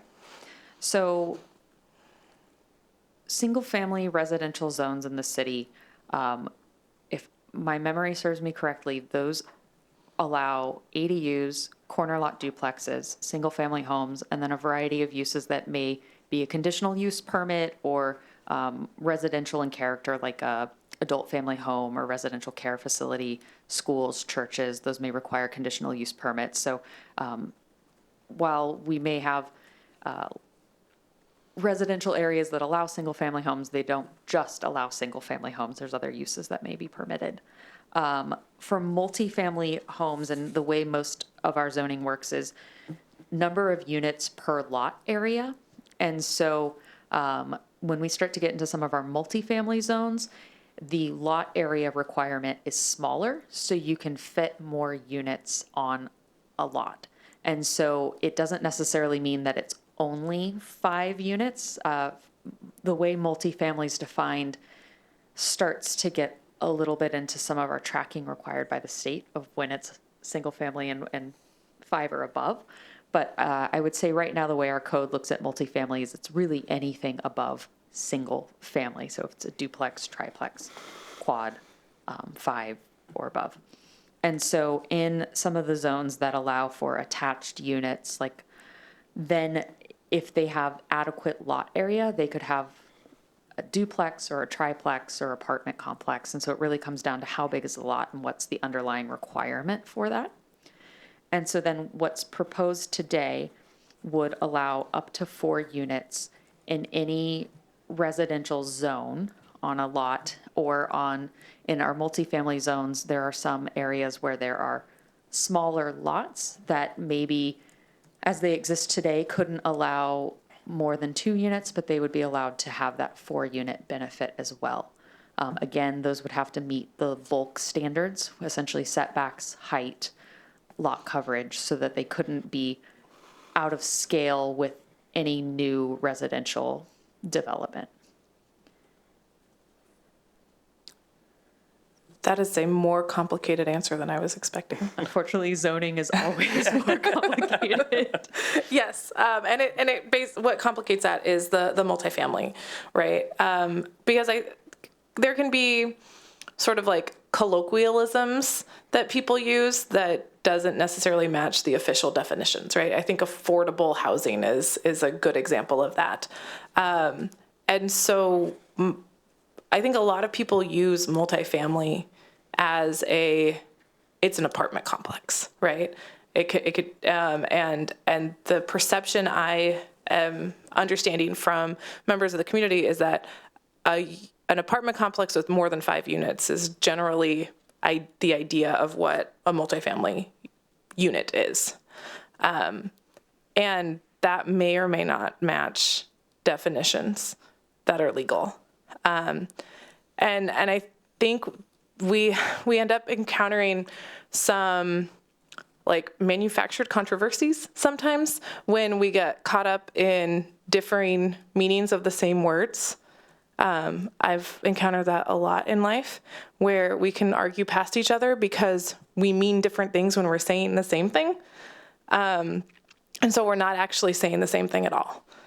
And I don't know what the answer is to kind of smooth the path for those, or for this particular confusion, but I do think it is helpful to acknowledge that there are times when we say the same things and we mean different things.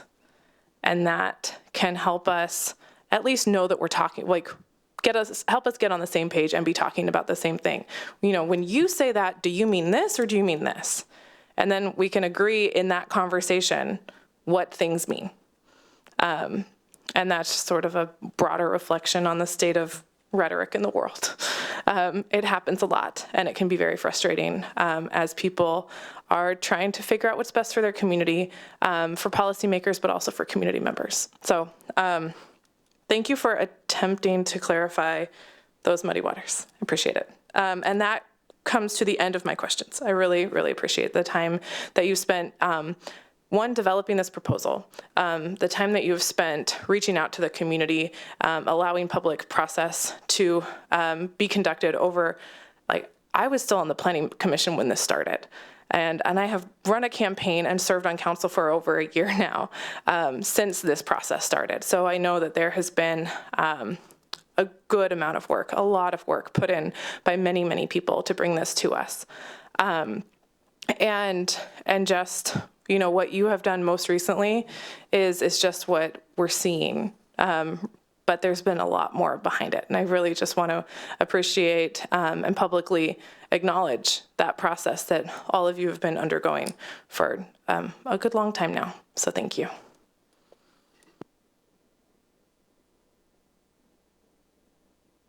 Councilmember Zorns? Fools rush in, and so I will try to approach this with some thought and pause. I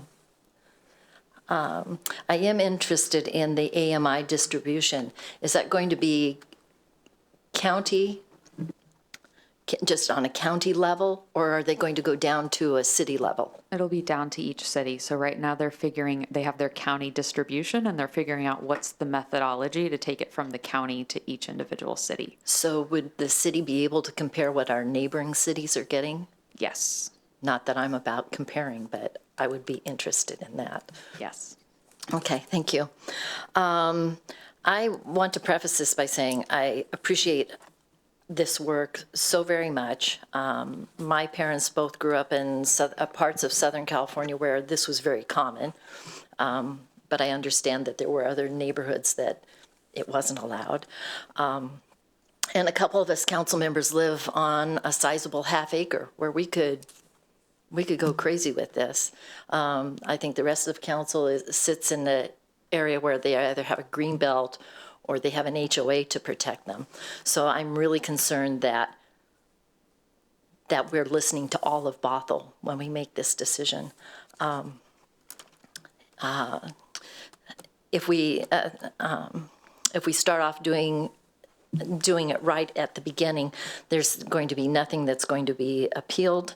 I have a couple questions on some pages out of the agenda packet, and then I want to just read some comments that people said that resonated with me, and I would hope would resonate with council. So on page 74, the middle housing grant, the racial equity and displacement piece, did that call out gentrification as well, or just the racial piece? It's just asked us to look at specific factors related to racial equity and anti-displacement. But I don't believe it specifically used the word gentrification. But anti-displacement could be gentrification. Yeah. Right? Okay. All right. And then what are the potential code changes for improving market feasibility? That was on page 74, and I thought, what are the potential? Let me see if I can find where that was actually written. I think it's under middle housing market analysis. Yeah. So having the firm look at value of land, what it costs to improve it, and whether or not the cost to improve it would essentially bear a profit for the developer. So if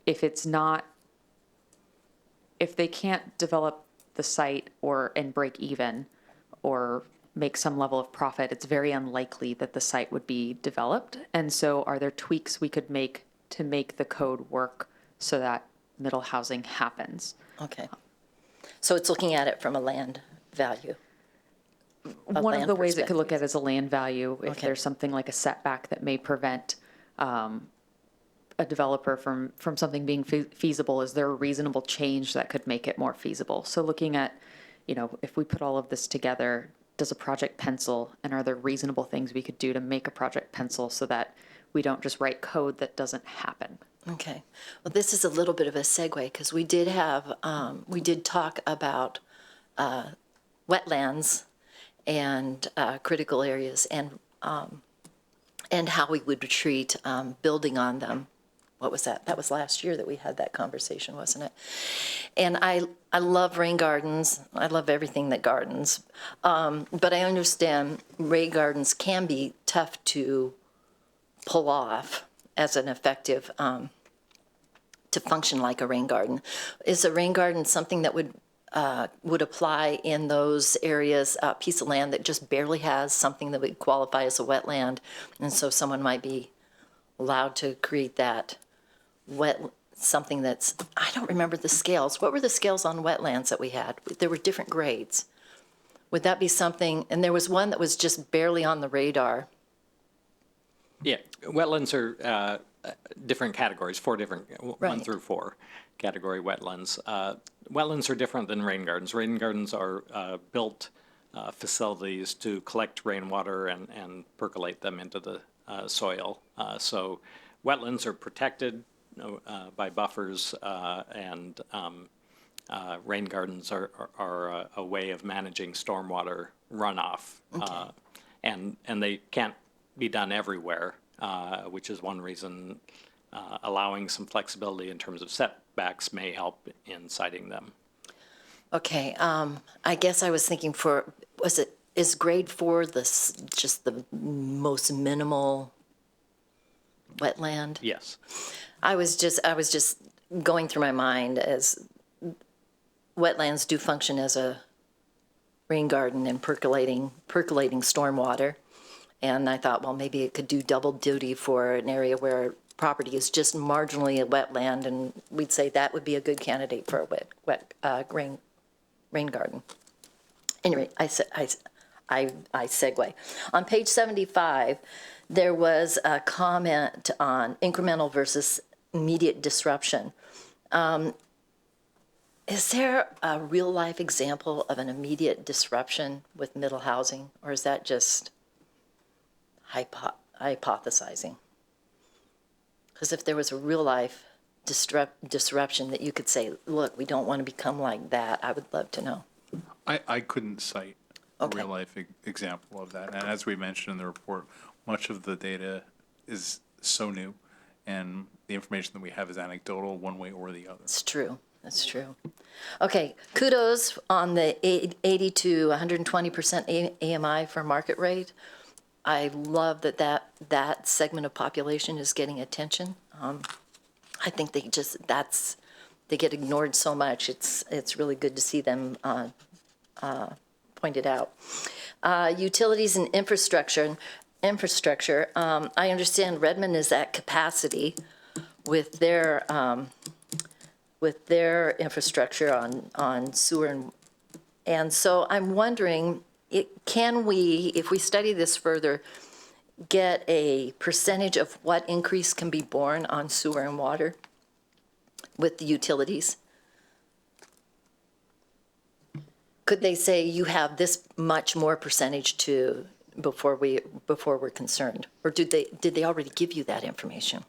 I think and Dave, correct me if I'm wrong on this, but when we talked to the utility companies, they didn't have any immediate concerns. I think we'd need to talk more with our Public Works Department about what level of analysis could or should be done. And that might be something we maybe would want to look at more as a holistic, all development in Bothell through the comprehensive plan versus this code change. I think this is an important piece of the code change. So getting that information, I think, is important when we talk about putting this citywide. Let's see. Okay, so I'm going to quote some of the people who wrote into us, and I'll try to go quickly. Someone pointed out that streets are for transportation, not vehicle storage. I thought that was aptly put. I do have a question. When do setbacks get narrowed on this? So, for example, if there's a house that's grandfathered and it's not code compliant, can it continue an add-on that is also not code compliant, or would that add-on have to go change directions? Yes, this codifies what has actually been standard practice, that we allow those non-conforming setbacks to be expanded, not reduced, made closer to the setback property line, but expanded. This just codifies that, and then it goes one step further and provides for a modest increase in building and impervious surface coverage to go with that allowance. So they could expand. They could increase that non-compliance. Yes, which has been the practice, the code interpretation already. This just codifies that. Well, I think some of the public might want to weigh in on that in this context. Someone told me you don't zone the most vulnerable parts of the city. This destroys the balance of the neighborhood. And then they said, multifamily with pets, do you know where they let their pets go potty at night? And those are all real life experiences. They also, this is coming from someone who was a former planning commissioner and on city council, said, as soon as you have conflict, you have bad planning. I think that's what we're trying to avoid is conflict, right? We want to set people up for success, to be good neighbors. CC&Rs shouldn't override zoning because the Constitution doesn't allow us to favor one group over another.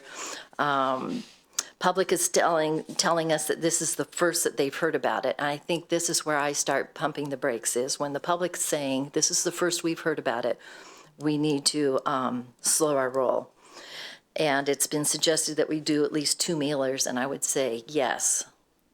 I mean, I would be grateful for 1 mailer, but I know human nature, when they're culling their mail, they don't necessarily pay attention to what they put in the recycle bin.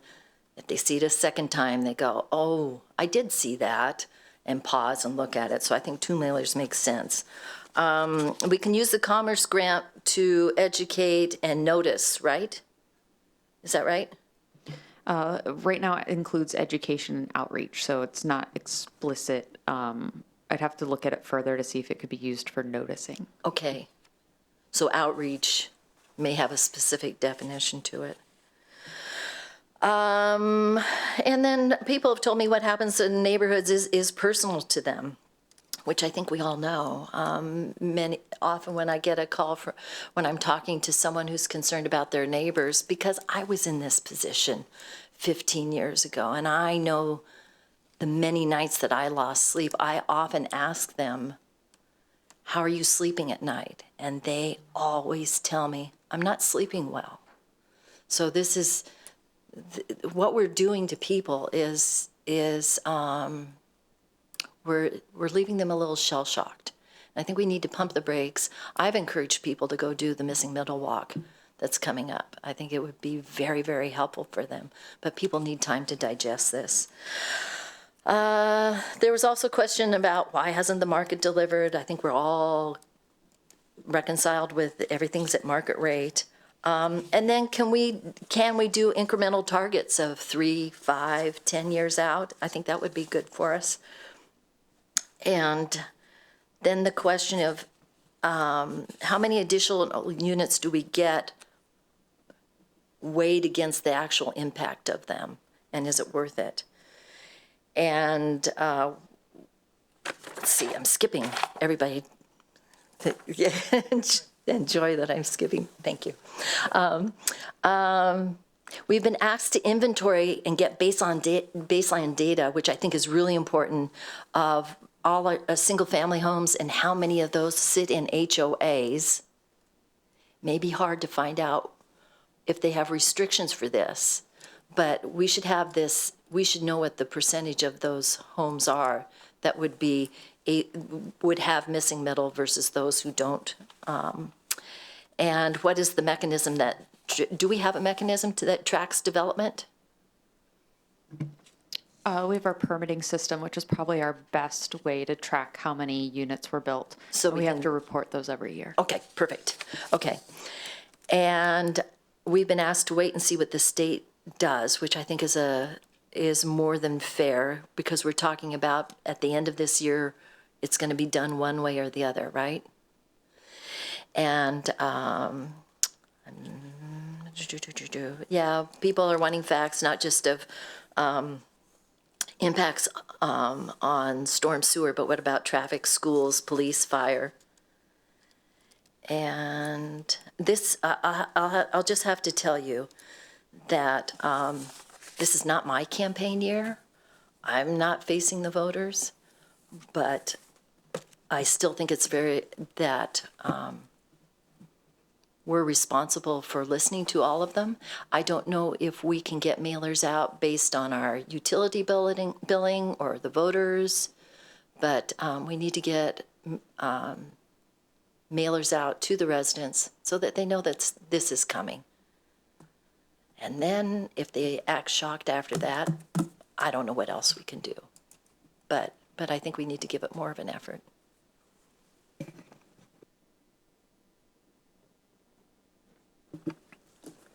Councilmember McNeil. Thank you, Mayor. Thank you for all your comments, Councilmember Zorns, Aldrichs, Dodd. I have a lot of questions. I have a lot of concerns. This is a conversation that we've been having in this region for a long time. And as somebody who's been in the industry for over 30 years, it's going to continue to happen. And we're not going to solve it overnight.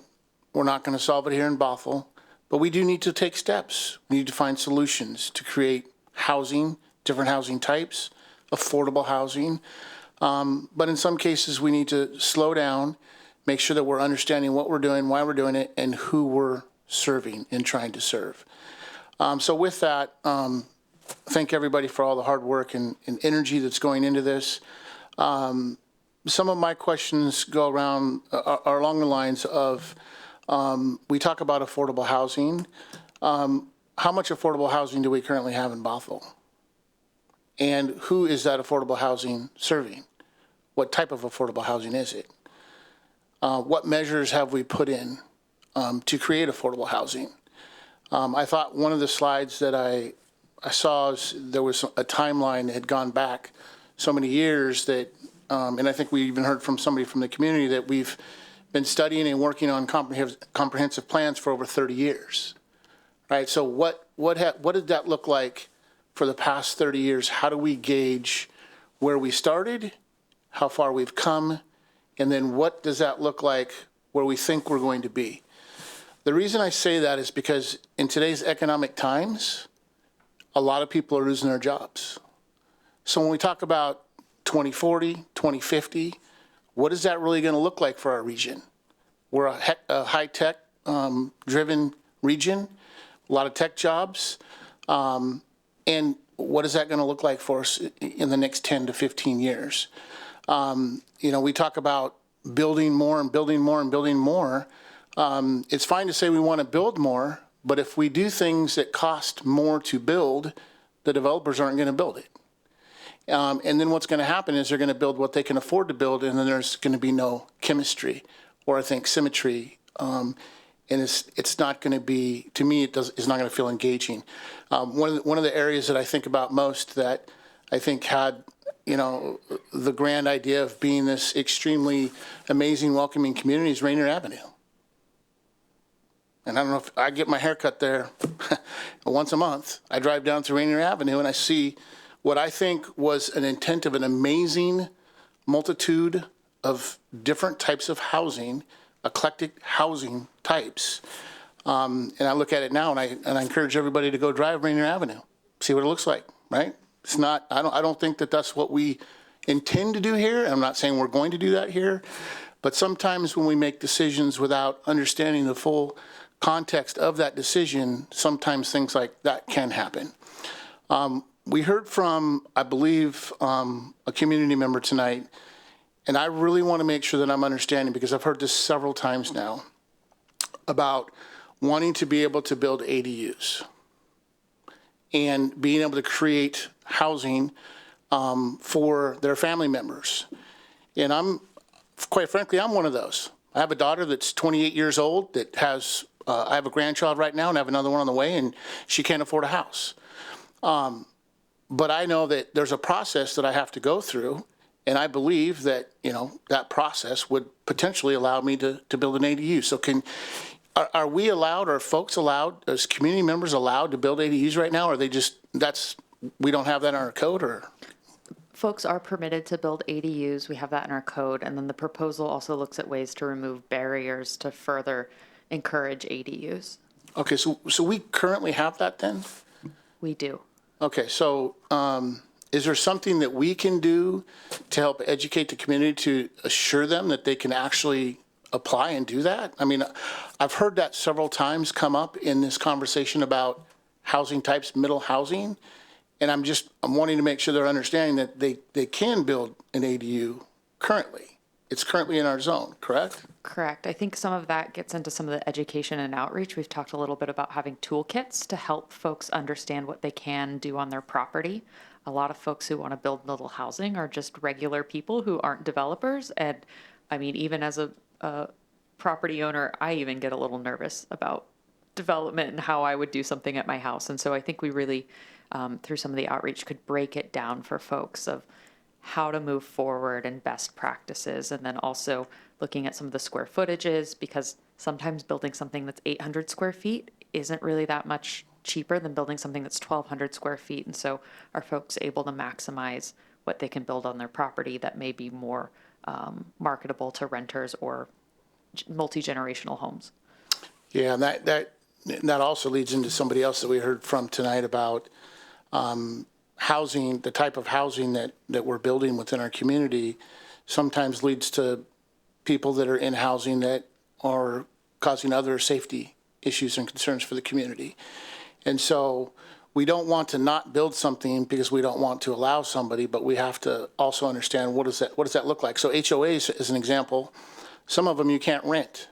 And the reason that you can't rent is because they want to ensure that there's somewhat of a control, not of the people that are living there, but the safety of the community, right? And so, as an example, if you take some of the cities of Newport and Bellevue, as an example, I just had a meeting with somebody who lives in Newport, and they were talking about they've opened up all this housing, and now they have rooms that are for rent in all these houses.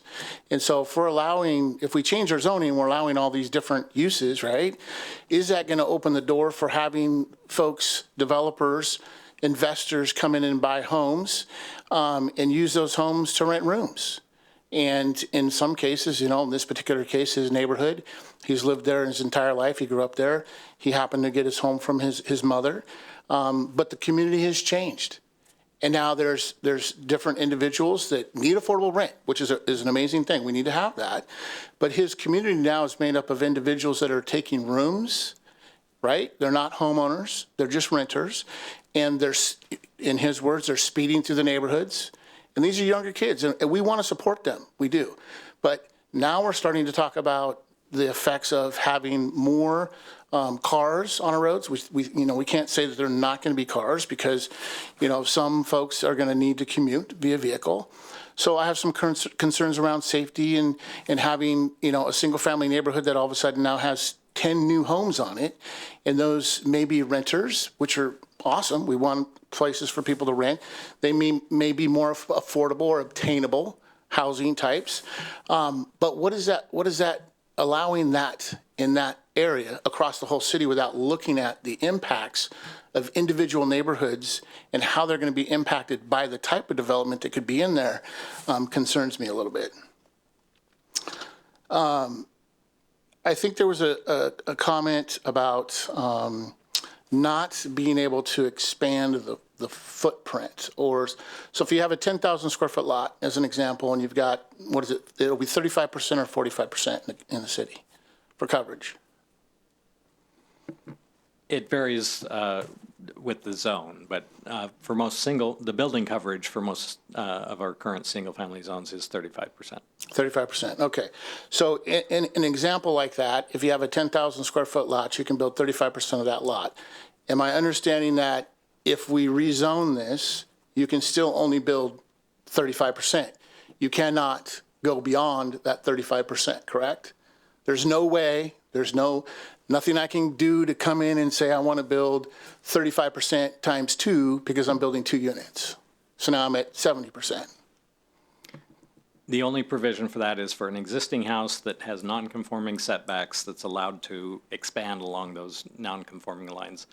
They get that modest 10% increase. That's a pretty small subset of the overall projects that we might see. Fabulous. So if we have a 35% coverage, we have a 2,000 square foot home on a lot right now currently, right? Then they're maximized out at their 2,000 square feet. Then what we're essentially saying is we're going to allow a rezone that's going to allow them to go to 2 1,000 square foot units, if I'm understanding that correctly.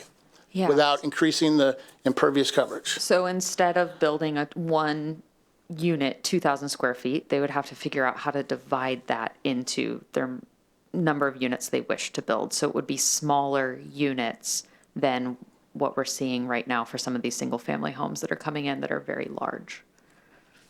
Okay. It's an interesting concept, thinking about it, because if I'm putting my developer hat on, it is more expensive to build those 2 units because they're smaller, so they're going to be more per square foot. So essentially, they may be more obtainable because they're $1 million or $1.5 million, but per foot cost-wise, they're actually more expensive than a single-family home. So if I live in a single-family home and I can buy one for $1 million, now I have more property, right? At $1 million versus dividing that and creating 1.5 million. Yeah, that's an interesting Some of the things concept. we want to look at it with the market Yeah. analysis to understand that better. Okay, thank you. The racial equity and anti-displacement piece, I think that really needs to be looked at. I really would like to understand, and I know you said that's not going to be till June, but I think that should be at our forefront. I know that this council has made DEI important, but I don't think it should be just racial either. I think we need to look at all aspects. You know, we're not doing something for you without you, I think is what we like to say. So I want to make sure that we look at all aspects of what that truly means before we make decisions. You know, decisions in the past were made, and some of those decisions were bad, and they had these effects. So let's make sure that we're not making a quick, sudden decision that's going to do something and have an adverse effect on our community. So the GMA, Growth Management Act, was put into place how many years ago? It's a test for the new guy, right? That was 1990, so 33 years ago. 33? Yeah. Yeah, 57. Okay, so if I'm doing the math correctly, okay, has our region changed in that period of time? Has the growth changed? It has changed. Has the diversity of our region changed? It has. Yes. And when we sometimes set policy 30 years ago, it may not work today, right? So I'm at this point, I would love to challenge the GMA to find other ways versus just saying it has to be this way and no other way. Because in our region, there's developers that are willing to develop just outside the GMA, huge projects, 1,000-unit projects that could create affordability on transit lines, major arterials, that would give a sense of community to those who need to have housing that is obtainable. And so I'm not saying that that's a problem we can solve here, but it's a conversation we should have. Is 30 plus years ago, we made a decision, this is what we wanted to do. 30 years later, it's not working, right? We need to find other solutions. And so that gets me back to slide number 11 that had the deficit on it. And we talked about deficits, and can you explain to me, is that actually households, houses, units? What is that? So that's housing units. And so we've done a conversion here. I can't remember which county does population and which does housing units, but again, 2 counties, fun. And so, yes, that's for housing units. So it doesn't necessarily define how those housing units are provided, whether it's in a multiplex or a single family home. So if I'm understanding this correctly, in our growth allocation, we will have a surplus by 2044 of 570 houses or units, whatever it might be, a single duplex, there's 2 units in a duplex, right? Or triplex, there's 3, but that counts as part of that 570 number, each one of them. Correct. Not one per building, it's one Each unit household. counts. Okay. And then what's interesting to me is that it says Snohomish County is going to be in a deficit of 1289. And so how are we addressing, when we say across our entire city, how are we addressing specifically Snohomish County? So a lot of that will actually be looked at through the comprehensive plan. One of the things we talked to you all about was the Red Barn Village sub-area planning, looking at other areas that may have additional capacity. We do the buildable lands report that I think also provides us a wealth of information on where we maybe have undeveloped or underdeveloped parcels. So some of this is part of the comprehensive plan. Some of this is also an opportunity to think about how middle housing could help us meet some of those deficits. Okay, so how middle housing can help us meet the deficit. So in essence, if we build one apartment complex in Snohomish County that has 1,500 units in it, that meets our deficit, correct? Yes, then we Am I have a understanding that correct? surplus, assuming same methodology moving forward into the next comprehensive plan. Okay, so I'm looking at this and I'm thinking we're doing pretty good, because I see out near North Creek, that has to be at least 1,000 units out there, right? North Creek the North Creek Park. The Seattle Times? Yeah, the old Seattle Times Yeah. building. And a lot of the development that's currently underway went into looking at our existing capacity and what we have. So I think it's looking at all development that's happened after 2021. So we've done a pretty good job of meeting our growth targets. And so just thinking about making sure we can continue to do that. Well, that's fabulous. I mean, that's good news. That's great news. We're meeting our targets. We're seeing development, different types of development. I mean, that's apartment complexes mixed. I think there's townhomes for sale there, if I'm not mistaken. So it's kind of a mixed project. I mean, I'm seeing micro stuff going up. We're seeing senior stuff going up. So we do have different types of housing going up.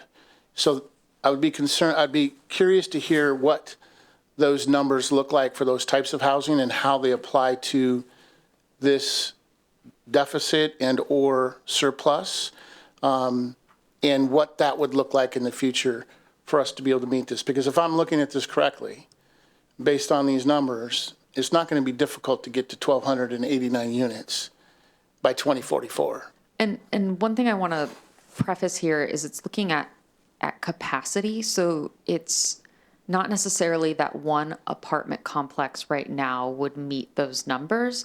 Those may be existing capacity that was taken into the buildable lands report. So essentially what it's saying is that if everything we've identified as capacity is developed by 2044, we'd still have a deficit of that 1,200. So we have to figure out what zoning change or what measures we need to take to get it to break even or have additional surplus. So all the development that's underway right now wouldn't help us meet the deficit. And then all of the developable or partially developable land identified in the buildable lands report may be meeting additional capacity that was taken into account for overall growth numbers. And this is something too that I think we can provide a little bit more background on with the comprehensive plan and get into how we did the buildable lands report and what our overall numbers are. So when we look at I think the easiest way to look at this, when we look at the housing unit capacity, the 3,815 is what we need, and we're only able to provide about half of that in Snohomish County. So what we've taken is I will make sure that before I get too much further into this, I will make sure in our comprehensive plan presentation, we go into this further so that I make sure that we get it right and take what's a pretty confusing process and try to break it down into what this means for the comprehensive plan. Yeah, I'd be very curious to see what those numbers look like, what the actual number is, what target number is supposed to be, deficit number, and where we're at, right? So if you're saying that it's capacity based, right? What does capacity based mean? How much zoning change do we really need to do? And understanding that in the comprehensive plan, I think it is going to be important. Let me see, slide 7. So I think we already answered that one. As far as funds to engage with the public, what you had mentioned, the grant has a certain amount of funds to engage with the public. Can you help me understand that a little more? Yeah, so whenever we request funds for Department of Commerce grant, they ask us to provide them a list of deliverables. And so the slide, essentially we have about 4 deliverables from this grant: public engagement, the racial equity and anti-displacement report, comp plan amendments, and middle housing. And we have to tell our middle housing market analysis. We have to tell them how much we want to spend on each of these deliverables. And so the amount of money I don't know off the top of my head, but the amount of money we've requested for public engagement are funds we'd use to work with a consultant to do that engagement. And so usually that breaks down to, you know, how much time do we have for prep and outreach and staff time and all of that. And so that's where those funds are coming from. And those funds are the same regardless of how we move forward today. So it would fund the same amount of engagement. And we're working with our consultant on defining what we can do with those funds based on what we've requested in the grant. Okay, so I'd be curious to know, to hear a little bit more about how much that would be, and what it actually pays for. I think we've heard from several members of the community, several council members have said they want to hear from the community. We're hearing from the community, so I think that engagement piece is important. And I think this specifically, when it comes to something that goes across our city, to me, it's an important enough thing to where I think that we need to do everything possible to engage with the community, to understand. They're all going to be coming from different lenses, different backgrounds, different perspectives. And I think if we get that information, we're able to hear from them, not just 50 people that show up here, not just 200 people on a survey, truly hear from our community. We go out and doorbell 5,000 houses and we hear from them because we talk to them. And I think we need to have a much bigger snapshot, and the snapshot identifying the different areas of our community. Snohomish County, King County, HOAs, I've heard the word HOAs. Who is going to be affected? How are they going to be affected differently? I get back to the property tax piece and understanding the property tax piece, and I have a mother that is aging up, and her taxes continue to go up based on assessed value, and there's nothing she can do, and she's on a fixed income. So what has to happen is I have to step up and help her, right? So I really truly want to understand how across the city such a big wholesale change is going to affect people differently, right? What does that look like? So I want to make sure I understand that a little better. The conversation around the legislation that's about to, or April 1st and all that, I'm really unsure of what all that means, but it sounds to me like if the state is saying that if we don't pass this, they're not going to protect us, is what the sentence that I wrote down there is, if we don't do this by April 1st, we have no protections. Is that true? That protection provided would expire. So I guess in theory it does, but I would defer to guidance we've gotten from our legal group that we can share again after this meeting. Okay. And that protection that's in place now, has it been in place and been extended previously? I don't believe it's been extended previously, but I think that it is proposed in some of the legislation that's currently under consideration. Okay, to be extended. I don't know if it's necessarily an extension, but it would be a new protection provided. Okay, so I'd like to understand more about this legislation. The one thing that I would hate to have is somebody say, do something by a certain date, and if you don't, then you don't have protections. And then we're making decisions without making a good decision and hearing from our community and understanding that decision. I'm not going to speak for everybody up here. I'm going to speak for myself. I have a full-time day job. I happen to be in the industry of building. I am no expert on this topic except for the information that we're provided.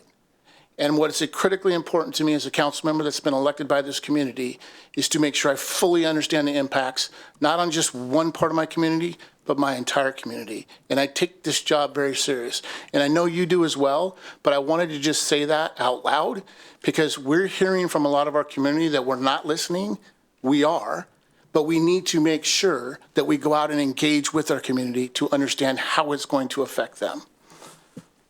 And I do not want legislation anywhere to force us to make a decision that we have not had a time to understand, those are not the types of decisions that I feel comfortable making.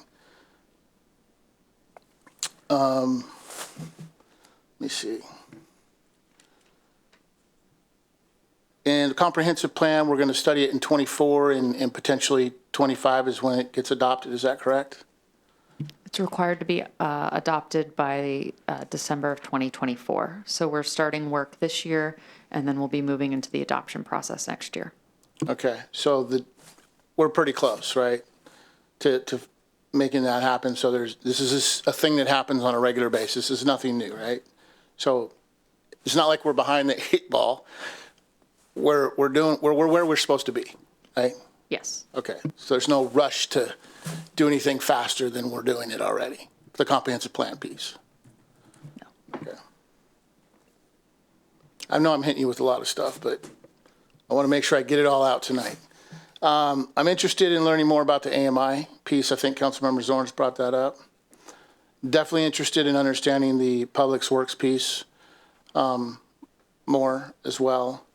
And I know I've thrown a lot at you, but I just want to say that this is a very important topic. I know you've heard from council. I know you've heard from the community, everybody, and I think Councilmember Aldrichs. We all can look at things from a different perspective, right? And that to me is the most important piece, is we should all be able to have an open dialogue conversation. We should be able to listen to our community, understand where they're coming from, and then be able to set policy and make decisions up here based on what they're saying. And not everybody's going to get their way every single time. But the point is, if you just make a decision quickly and don't listen and understand, you can make bad decisions. And I think we see what type of bad decisions were made in the past, and that's why a piece of this is the anti-displacement. And so I just want to make sure, driving that home, that we make sure we take the time to do what's right for our community, because this is a decision that's going to last forever. This is not something we can redo, right? We wholesale zone our community, we wholesale zone our community. And I believe everybody in this community should have the right to be part of that conversation and have their voice heard. Thank you.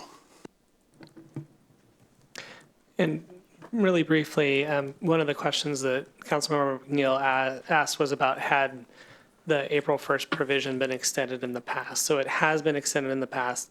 Originally, the legal protections were to be in place through April 1st of 2021. And then that was later pushed out to April 1st, 2023. And then, as noted in the presentation this evening, there is legislation being considered right now. But again, we wouldn't know necessarily whether or not that will be further extended. Thank you, City Manager. Appreciate you clarifying. All right, we are going to take a 10-minute break. It is 8:39. We're going to take an 11-minute break and come back at 8:50.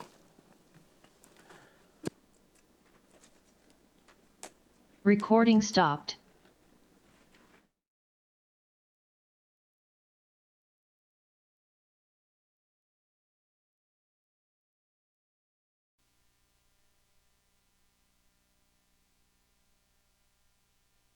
Recording in progress. All right, welcome back. I don't have a script, but I believe there's a few of us that haven't had anything to say yet or had any questions. So I will open the floor back up for questions. Councilmember Mankey. Thank you, Mayor. We're doing the Spider-Man point at each other thing. So I will, I'm going to start and open this with a little bit of humor that I found while I was researching missing middle over the last few weeks. And the quote goes something like this. It's going to poke fun at us as policymakers, but the first lesson of economics is scarcity. There's never enough of anything to fully satisfy all those who want it. The first lesson of politics is to disregard the first lesson of economics. And that was said by a gentleman who was a self-proclaimed Marxist and then completed a 3-month internship at the federal government. And after that, he decided that he was no longer a Marxist. So I'm going to jump right into a couple of questions that I have and then hit up some comments and then some requests and close it out. So the first question I had was already answered in regards to when the analysis will be complete. So I will skip that one. This is going to seem like a funny question, but another lawmaker said something to me which made me want to ask this question. I don't think we should do it, but the question is, if we fail to adjust for the 2044 targets, what's the consequence of doing so?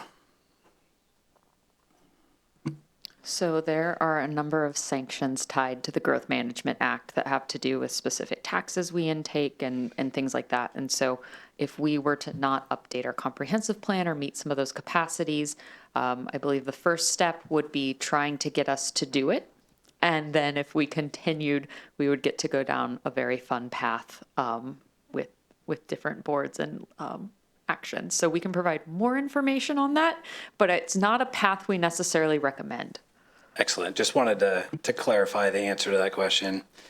Regarding the pending state legislation, and this might be a question for, looks like Robbie's joined us, Paul might have stepped off. How does this work with the current home rule standard? We heard a lot about this last year at the AWC yearly conference. Home rule was discussed a lot, but this looks like it's removing the home rule. So I'm wondering what the implications of that are, and should we expect to see any kind of litigation over this between cities that are not happy with it and the state government?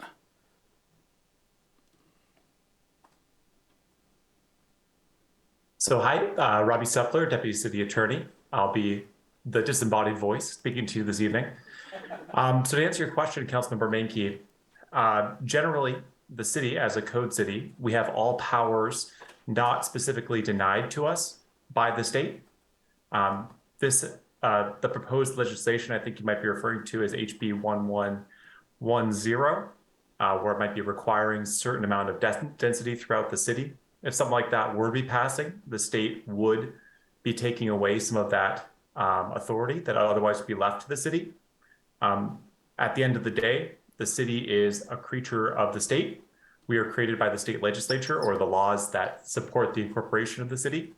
So the state legislature has large authority to ultimately require us to do certain things. Does that answer your question? It does. Thank you. All right, I think that's all of my questions. I'll go ahead and transition to just a couple comments. One comment that I have, or to relay information, is in regards to the property tax aspect. I think we all saw the Seattle Times editorial, and there was a quote in there from the King County assessor in regards to taxation following middle housing, and he didn't get real specific in there, but I did call our Snohomish County assessor to just ask some general questions about what happens when codes are implemented versus when properties are developed and the rest. And what I was told was that changing code in and of itself is not going to change anything for anyone. If we change code and let's say a house in your vicinity of similar lot size, et cetera, sells and has a higher developable land use, and they do utilize that, your property is then going to be valued at a higher rate based on the sale of that property, use of that property. And so you will pay more in general property taxes. The mayor mentioned last week that our levies do go down as we do add more housing stock. So we, folks across the city would see the levy rates go down, but in terms of their general property taxes, they would go up based on that highest and best use and the new sale price of that property there.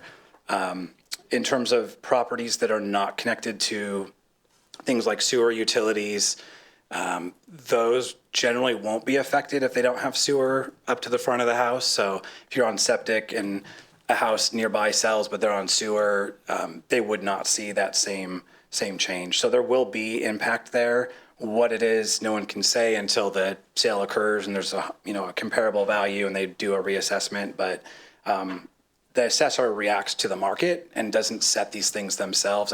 They set it based on the market actions and the prices. So we would expect to see some change there, but I think at this point in time, there's just not enough data for anybody to really know. I'm happy to have staff go and look at that as well and come back and confirm that or not. But based on my conversation directly with the Snohomish County assessor and her team, that's what they conveyed to me on the call last week. In terms of housing crisis, we've heard we're in a housing crisis. I think we need to be careful about the words we use there. If we look just back to last session last year, this topic came up in session for the state, and they chose not to take any action. So to think that just 365 days have gone by and now we're in a crisis, I don't think that's the right word. I would say we don't have enough housing for the need or the demand, absolutely. And there's reasons for that. I think the GMA passing in 1990 was one of those things. This is one of those unintended impacts that perhaps they could not see. I would say that they probably could see it along the way as our economy started heating up at the same time. It's just continued to heat up and grow, and we've had a lot of people moving here.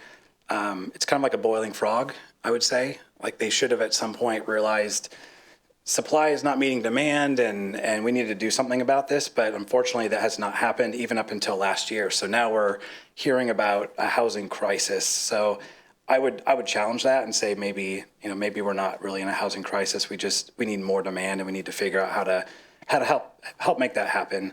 And looking specifically at middle housing, and I will say that I like middle housing. I think it's obviously in our comp plan, it's something that's beneficial to people. But with what we're looking at, the estimate last week from staff was a potentially 3 to 5% increase in housing stock, which is not going to solve for a housing crisis. It'll help, it'll help produce more housing potentially, but it's not going to solve the housing crisis or the housing supply problem. So just wanted to throw those out there for folks to think about. Additionally, it's going to be incremental changes, so it's not going to be immediate housing. Again, it'll provide more housing, but it won't be solving for a crisis. So to equate the two, I don't think is a correct way to look at it. Things that I would like to see from staff, and I'll just run down this list, and if you have questions, I'm happy to provide more information about what I would like to see as we consider middle housing. The first one is just what does our outreach and engagement plan look like from here? I know we've done things with Planning Commission to get feedback, and other council members have mentioned tonight from the dais that we would like to see more engagement, and it was mentioned last week as well. So I'd like to understand what our plan is going to be, how are we going to make the city aware of it, and how are we going to engage with our residents on this. The second thing I would like to take a look at is a color-coded map of the city with like a color-coded overlay showing which housing types are available now throughout the city. Where does middle housing zoned appropriately? We talked about the zoning classifications that allow middle housing, but it would be useful to see a map of that and really see just how much or how little of it is available at the current time for development. Also, if we didn't implement middle housing everywhere and we went with another approach, what would other options look like? For instance, if we looked at corridors or density clusters, what other options are available besides what we're considering today? Also, what is the state looking at? What does their legislation propose, and what would that look like within the context of our city?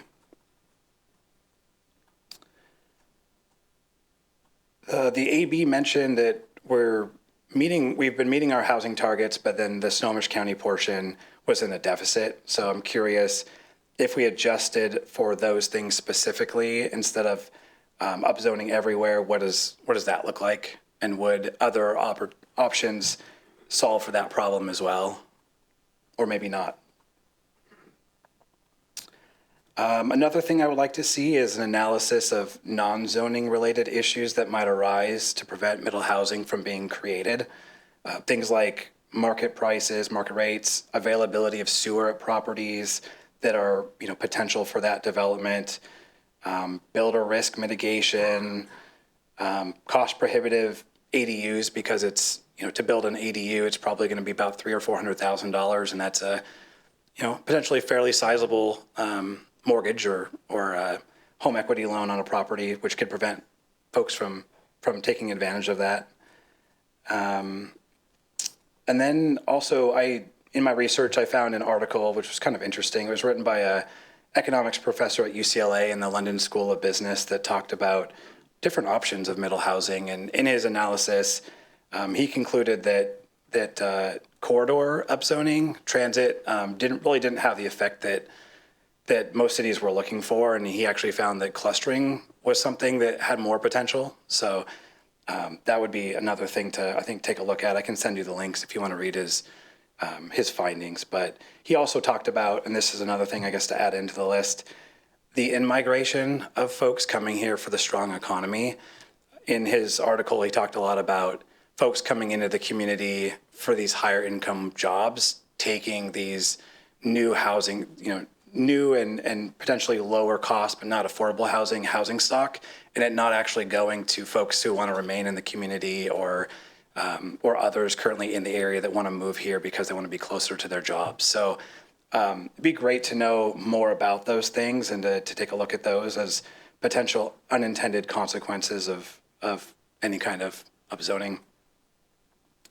And then lastly, what's our overall strategy and how does middle housing fit into it? We talked about tonight in the presentation a number of things, but what else are we looking at doing overall to encourage this? Can we and should we be lobbying the state or federal government to spur housing stock by doing things like backstopping builder risk to encourage them to develop more? Should we be lobbying state and federal government to encourage and support creation of workers who can build the houses that we need?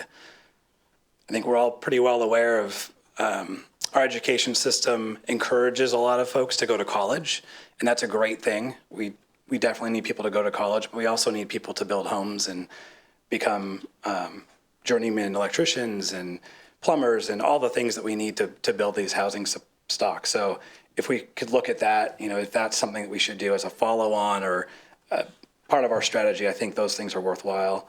Also bringing sewers and utilities into where they don't currently exist. How are we looking at that?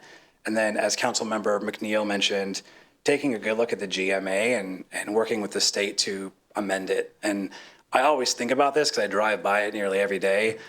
It's an arbitrary line, and I see it next to my house. I live in the northeast corner of the city, and that line is at the top of 228th at 45th. On one side of the street, it's just packed with houses.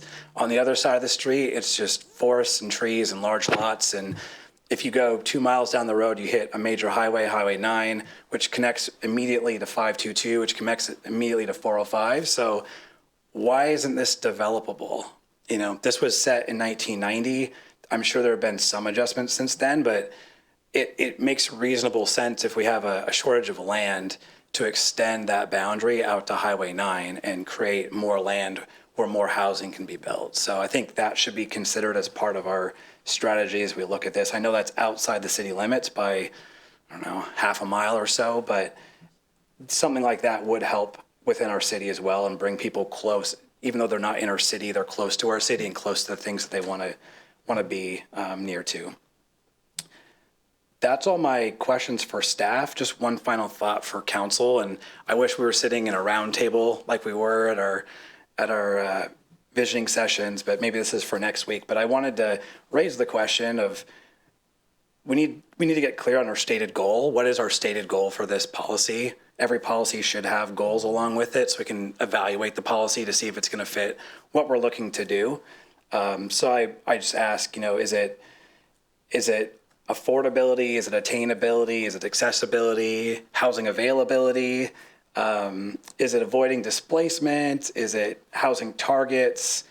And then home ownership opportunity, avoiding displacement, or a nod to our mayor's comments last week. Think about the children. I do that too. I think about my kids. I know other people think about their kids. So, what are our goals around this? What are we really looking to do with this? And then we can evaluate based on those things and really get to what we're looking to do. So hopefully we can discuss that next week. And that is the end of my comments. Deputy Mayor? Thank you. Hopefully we won't meet. You want to meet next week? Go ahead, but we're having next week off. So. You're going to be lonely here next week, man. You count your T-Mobile stock or something. Yeah, count your 2 T-Mobile stocks. Yeah. We're not in a format because you guys made really good points, and I think there's room for discussion, but I'm not going to discuss it because we're not in that. Maybe in 3 weeks. we'll be able to have that discussion when we are in a better format. I think the biggest thing, and I sent a list of questions already. I went through the agenda. I sent a list of, I'm not going to go through those, but just to give my voice also to we need, we talk about community engagement, but we need to understand the plan and what the details are, because I, as part of the community that's got some grant money to get outreach to, I mean, they set the date on a Monday at 10 a.m. where it's nearly impossible for most people to attend. So it's like, what are we doing to actually reach those communities, and when and how? So I feel like through Arch, I was going to say. So I'd love to see the detailed plan on how those communities are reached to. Racial equity, the anti-displacement, that's a very important point. It's not just about race, it's about income levels, and like it's a more holistic view of that. It'll be great to have this. And finally, I was gonna ask a question, and we've been going through this for the past year, more than a year, it seems like. But how come none of the analyses that were mentioned in the slide done over the past year? So this spurred out of the corner lot duplex work. We used the remainder of the grant funds from the corner lot duplex work to start this work. And so when we applied for that middle housing implementation grant, we were seeking the funds to do some of that work initially. And so it's probably a little out of sequence from how we maybe would have started that work had we had all the funds up front. So a lot of the implementation work was really looking at how can we make sure we get this analysis to move forward. Yeah. Okay, sounds good. Thank you. Hopefully we can. The other question related to this, you mentioned in the slide here, fall 23 implementation. Why would we wait? Like, if we can get analysis by June, why can't we make a decision by end of June or early July? I'm assuming beginning of June. So we have a lot of things to do before the grant deadline of, I think it's June 15th, 2023. And so we want to make sure as staff that we have time to thoroughly analyze all of that work and make sure that we're able to reflect what the community has told us in the proposed code amendments and in the proposed comp plan amendments. And so we want to make sure that we give ourselves the time to do that analysis. We may also need to go back to Planning Commission if there's enough changes, and then we will definitely have to go to Planning Commission for some of the comprehensive plan amendments. And so just taking into consideration the time we need to do that analysis, to wrap up the work, to report back to the community, it starts to become more realistic that a fall timeline for that proposal may work better than jumping to July, and then understanding August is usually a very difficult month to get things done with council recesses and school starting. And so we were just trying to be as realistic as possible about when we could get things before council for consideration. So does the HB 1110, the new one, would it set deadlines for implementation, or would it keep it open? I believe it's 24 months within 24 months of passage? of adoption from the state. Okay, so we'll get some time. The other thing is on page 75, and I sent this, you see the list of questions, but the thing that's page 75, impact on existing residential areas, I think Councilmember Zorns mentioned it, I think it's been 2 hours, I don't remember. That it will be, I know a lot of the cities, and there's anecdotes of the cities that just implemented this, we don't have a lot of data, but it'll be good to have that information, just so we have a more comprehensive view, even if data is sparse within, or the information is sparse, just so that we have more informed decisions. We're going to make a decision based on incomplete information anyway, because this is all new. This whole thing we're here because, 70 years ago, a bunch of folks made a decision to get us to where we are today. So we need to figure out how to move past that. So you have my questions that I sent.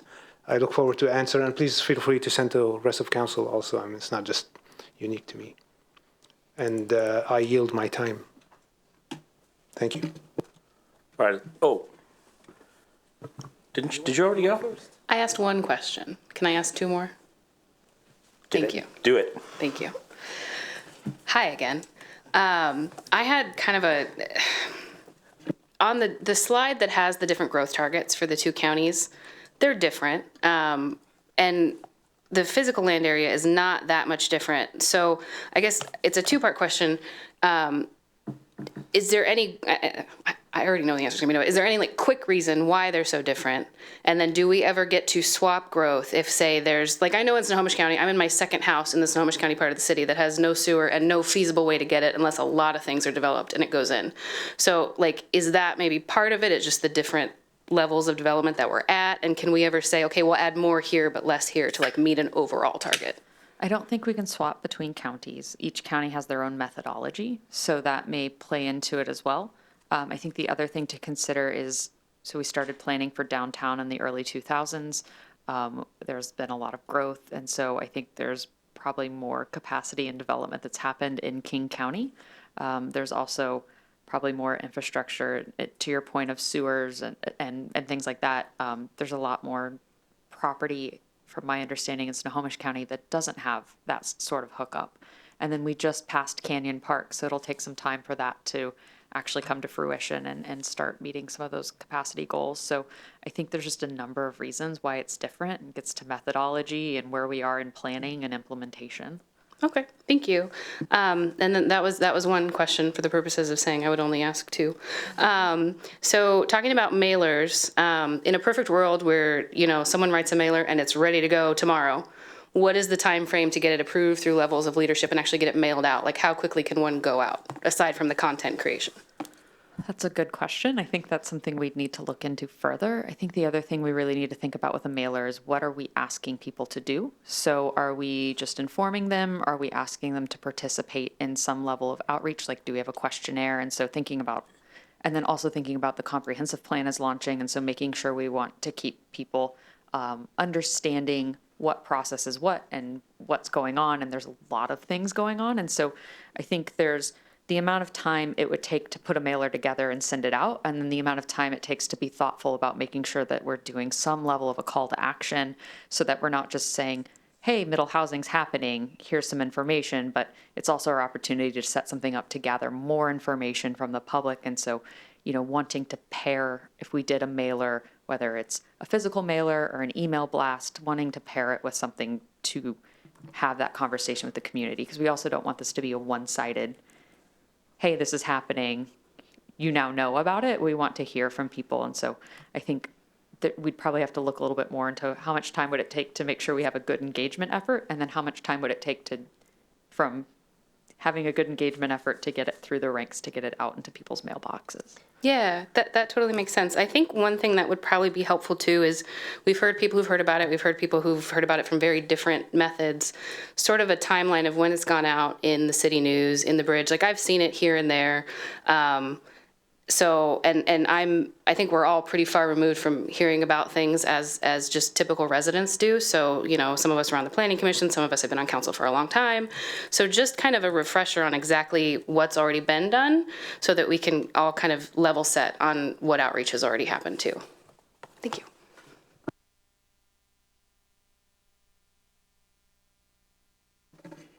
All right, it's finally my turn. Hi. Sorry. You're killing me. That's okay. I don't talk as much as you, so it averages out. I'm not going to do what I did last time, I promise. Okay. Last thing, because my friend over here has a good point, and I fully support it. We need obviously different types of outreach. So some people get emails. When you said people throw away mailings, that is me all day, because everybody wants to buy your house. So I'm like, oh, this says nothing about who it's from. Buy. So yeah, thank you for that. And then there's also, you know, Councilmember Zorns and I are the ones who get the printed agendas too, so it doesn't always follow any sort of trend you can figure out of who wants information in what way. Thank you.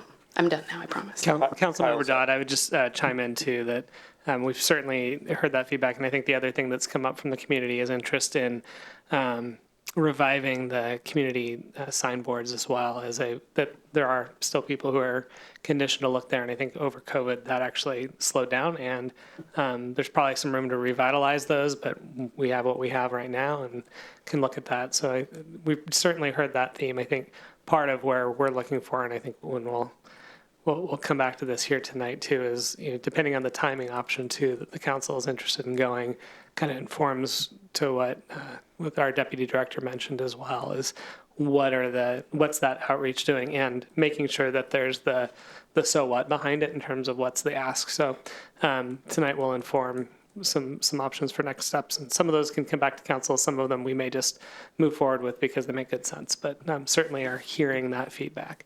Absolutely. And I very much empathize with whoever has to summarize code changes in a fun and friendly way to get people engaged. So good luck. Make Sarah do it. Thank you guys for the presentation tonight. I'm really happy with just sort of what this has been so far in terms of just really trying to address what we've heard. I have a few questions. I have a mix of questions and comments. I did not make two separate statements, so you're going to get them in order. When Director Greenspan talked through this in the presentation, I really liked the way that you said it, and I don't remember how it was, but you talked about buildings that are compatible with the character of the current buildings in the neighborhood. You really painted a nice picture of what this is going to look like that I haven't seen so far in our outreach. Could we make the middle housing website reflect that, along with maybe some pictures? Justin's in the audience. He did a website, and I really appreciated just here are the practical on the ground implications. Here are pictures of what this looks like.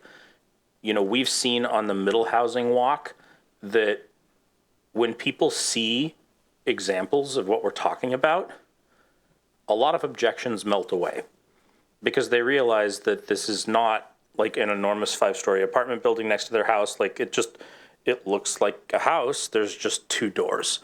So I would love to see some more of that color, and just not just to help melt objections, but also just to communicate to people that we're doing this on purpose in a way that we're not trying to destroy their neighborhood. We're trying to let a few more people live here and make it a little more accessible, and some other goals too. To your list, Ben, Councilmember Mankey, I would add climate as a big thing that we might want to try to accomplish through that. I would add right sizing the city's budget over time through development and through that. There's a few other things, but there's a list. That was actually a good idea of kind of what actually are we trying to accomplish. I think writing a list of those things down and would be super useful.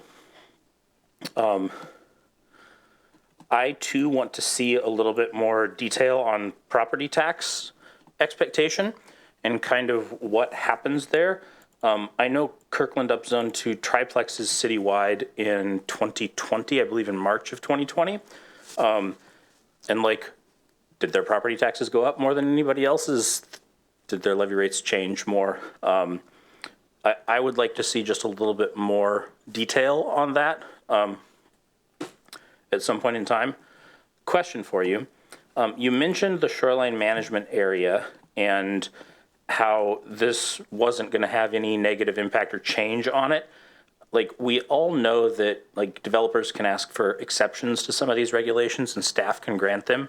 Is there a way that within the shoreline management area or riparian buffer, we could have something written down to where we can be assured that there's not going to be more impervious surface, and we can really know when the rubber meets the road?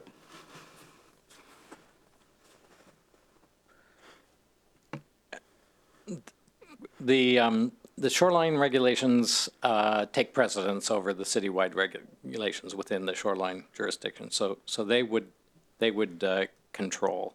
But we can certainly look at whether there are some tweaks that we can make to those regulations to make sure that in fact is the case. Okay, thank you.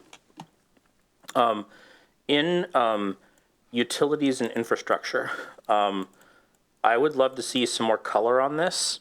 I know that you spoke with folks and they didn't bring up any capacity issues, but I would love to know just a little bit more.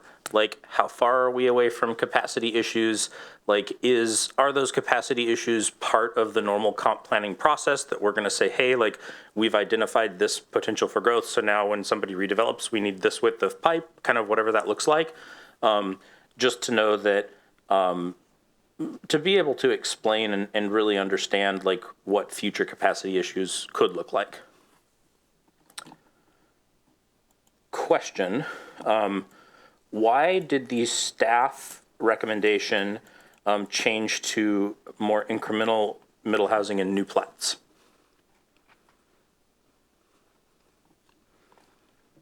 Are you referring to the staff revisions that were proposed Yes. in this packet? And what we were really tried to do was to capture the Planning Commission's intent, and there were some questions were raised about whether whether the way that it was proposed would create a loophole that would allow a developer to create a new subdivision with all fourplexes and basically quadruple the density. That clearly wasn't the intention, and we added some additional, and we didn't think that, we thought that the code was clear on that, but we did add some additional language to make that very, very explicit. Okay. And Deputy Director Winchell mentioned earlier that this is something that typically we see residents doing. Like, this isn't something that, we see, I mean, there's not big developer money in, like, adding an extra unit to somebody's house. Like, so it's typically residents we see with this. So it sounds like we've really tried to optimize this for the people that live here as opposed to for the developers that come in, correct? I think that was really the Planning Commission's main objective, was to provide opportunities for current homeowners. Okay, perfect. I would love to see more flexibility in that, provided we capture some benefit in, like, capital A affordable units.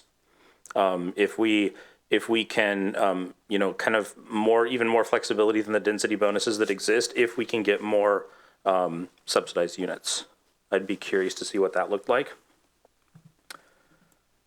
I appreciate that you called out that this is part of the process started with our 2015 comp plan and an outflow of our existing housing strategy over a few different councils and years. And I know this conversation started out of the corner lot duplexes. How many of those have we permitted so far? None to date. And how long has that been up? 2 years.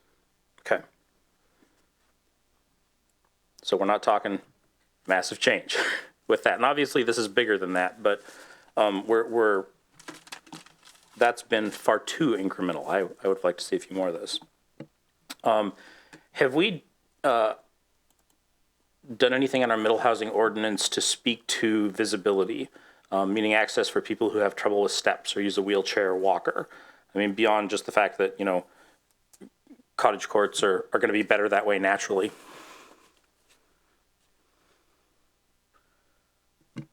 The Portland example, they created a requirement for what they called visitability. That's what I was trying to say. Went beyond what the ADA requires within a building and getting and exiting from a building. But to say that if you did do a middle housing development, at least one of those units had to be accessible from the street without stairs. The Planning Commission just didn't choose to adopt that in these codes. That's something that could be added in the future, or perhaps could be, if the council wanted to add that, is something we could consider and bring back a proposal. I would add to that too, that we'd want to look at whether that should be a local amendment to our building code, or that should be in our zoning code, just to make sure too that it's in the best place to be implemented. I confess that I have no idea what that means, but We'll explain trust it you. in the future. Okay, good. Let's see. Another question that I've gotten in terms of how we are going to do this in places with the city where we don't have sidewalks or street parking. Is this something that we have given question to, especially, the unincorporated area, the formerly unincorporated areas in Snohomish County? Is that something we have looked at and tried to figure implications out from? So in this case, like if a single family home were redeveloped on one of these lots, they'd be required to add sidewalks in front of their property, and then there may be some requirements for safe routes to school. And so at the current proposal would take that same approach, that they would need to do the frontage improvements in front of their property, and then there may be safe routes to schools requirements for additional improvements, but haven't necessarily looked at improvements beyond that. Okay. So this could be a way to help bring us some of those improvements that we don't have in those areas? Incrementally. Yes. Everything happens really slow and everything costs a lot of money. It seems like by being a little bit out in front of 1220, and at least in King County, our growth targets, and this I guess isn't a question, I don't expect you to answer it, but it seems like we're protecting ourselves from having to do even more dramatic change in the future. Like if we can get a little bit out ahead of this and get some of that incremental change, then it's possible that Bothell residents will feel less dramatic change than neighboring cities that hold out until the last possible minute, and then their change is more dramatic when something eventually is passed down from the state, which it's happened in California, it's happened in Oregon, it's going to happen here whether or not it happens this session or not. On to the engagement piece. And I'm just going to apologize for this because I know that it's going to take a decent chunk of time, but I think it's really important to hear the community's concerns on this. I would love to see a multifaceted outreach with signboards like Kyle mentioned, emails. If a mailer is the right tool, then we can do that. And kind of like I said at the beginning, I would love that to be focused around what are the biggest concerns that people have with the policy. I think sending something out where we're basically just saying, do you like it or not, is not going to get us better policy to eventually vote on. I really want to address the actual concerns with the policy. So if that could look like, and our call to action, as you mentioned, is if over the last, I think it was January 2021, we put this on the docket. So over the last couple of years of Planning Commission and the last few months at Council, we've heard a lot of objections already. So we could have a drop-down menu at the website or some kind of list so we could kind of get a handle on which specific issues the community thinks is the most important. That I think would be meaningful. And on to the actual direction that you requested from us tonight. Protecting taxpayer money from lawsuits is important, and I don't want to lose an opportunity for that. I don't know if I will feel comfortable or ready to vote on this by April 1st, and I don't want to commit to that, but I also don't want to lose the opportunity as we start to engage with the community over the coming months. I don't want to rush to a decision because the people who have concerns won't feel heard. But I also want to treat this with the urgency that we've heard from a significant portion of our community, and I don't want them to feel like we're putting things off. I want to make sure that everybody has their say and everybody feels heard, and I don't want to put a timeline on it one way or another because then somebody is not going to feel heard. So I guess my ask is that we would hurry up on the public engagement, that we would work on that quickly, and that we would try to get meaningful feedback from our community in terms of the actual things that they care about, and then we can do our best to address that.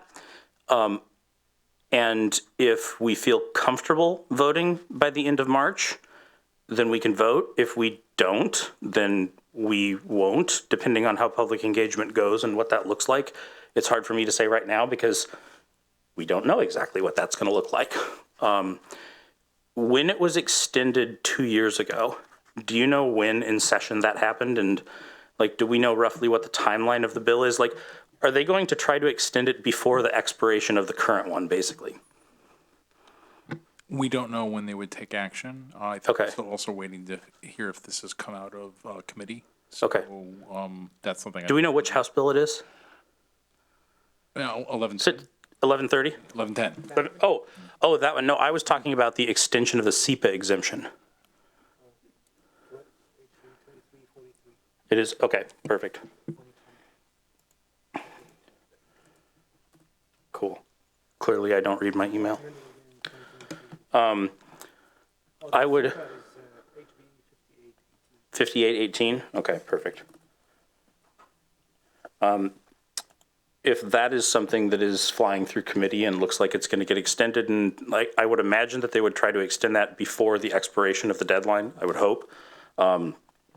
So I guess my potential next steps direction would be, let's get hurrying on the public engagement, and let's do the things that we need to do in case we need to meet a deadline to protect taxpayer money from lawsuits, and without committing to a decision by any point in time at all. How does that sound to everybody? We hustle and get going and try to do this in time before the SEPA exemption date. But we don't commit to voting by then. We basically see how the public engagement goes, and we see what happens with the House Bill 5818. Councilmember Mankey? I'm just wondering if staff could come back to us in, I don't know how much amount of time, but look at everything that we've asked for and try to estimate how long it'll take to complete those things. And we can look at, okay, well, it's going to take X amount of time. Is there anything in here we don't actually need? And what do we actually need in order to make a decision? And then we can have a better idea of understanding what that timeline looks like. So, yeah, I mean, I assume that that's what's going to happen after this anyway. Yeah. But just doing that with the goal of like, let's get on this. Like, I want to make sure that we engage the right process. I guess I'm more concerned about engaging in the right process and getting the answers that we need to make a decision rather than a date for doing something quickly to avoid a lawsuit. Because it's not that we can't not do it later. It's just that it might take a little longer to do. But if we do it before a certain date, we're exempted from potential litigation. So I'm more about doing it the right way the first time and not pushing for a date just because there's one thing that we want to not have happen, I guess. And this is one of those great examples of we just say different things, but I don't disagree with that in any way, shape, or form. I want to do good, meaningful public outreach. I want to hear the community. I just want to do it now. And I don't want to sit around and wait for a month before we take next steps. But yeah, I totally agree. I don't want a bad process. I want a good process. I just want us to try, and again, with no commitments. If we don't feel we've done the appropriate work, then we don't vote by April 1st. But if we've gotten meaningful outreach done, then maybe we do. Councilmember Zorns? Oh, I'll get you next. Go ahead. I'm just going to, having managed 5 children and watch cities operate, I'm going to do a little bit of what I think is a reality check here. A month is very ambitious to get this done, because basically we're talking about a month of getting the word out where we can talk about it. We're talking about the end of February, right? Yep. And then March, the end of March, we have to have that decision. And if staff can even get it out, I guarantee the community is not going to feel like they were heard within a month time span. They need time to digest this. And to Councilmember Mankey's point, we need to get all the information so that people feel as though everything has been dissected. And if we do it in a month, it's just going to be, yeah. You got 2, right? It's the 7th right now, so almost 2 months. Right, I'm just thinking about when council meets. When council meets, we're going to be meeting the end of February. Yep. right? That's the next time. And basically the clock starts ticking between that and the third week of March when we decide. Kyle, can I Right. ask you for some clarification on what you think staff could get done in between now and the next meeting? I'd actually want to yield in staff to answer that question. What I will say is they think about how to answer that. The one detail that comes to my mind as I hear this coming up is that with the outreach, the particular challenge of saying we may or may not is it adds a level of uncertainty in the communication. So similar as we went back to the input about the mailer, there's some risk there of if we don't know what we're asking or what the outreach is, that could be an issue. There's smarter people in the room than me, but that one comes up to me. And then in terms of, I mean, again, option A is proposed as a viable option. So that is something that could be done. And I don't know if there's any additional thought that staff has based on some of the questions that have come up tonight of does option A still seem viable, but I would leave it to them. Well, I can chime in, with option A, we suppose that would be a practical option based on the city council taking action on the code, and then the implementation would be the focus of the outreach.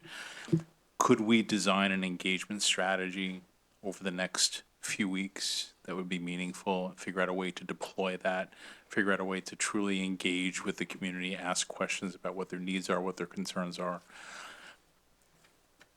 Likely yes, but I am not confident that we'd be able to process that information and respond and provide data to the city council in time for a decision in March, to be perfectly frank. Could we start that process and deploy it? Yes, but I'm very concerned about meeting a deadline for a public hearing. And Councilmember Zorns, I absolutely understand what you're saying, and you know that I think this is good policy, and you know that I like it. So when I say without committing to making a vote one way or another, just know that I am living in that tension, and I absolutely understand that. And I'm not just saying that to make it sound palatable. Like, if we don't have meaningful community data, like then we shouldn't vote on it. Well, here's the other piece.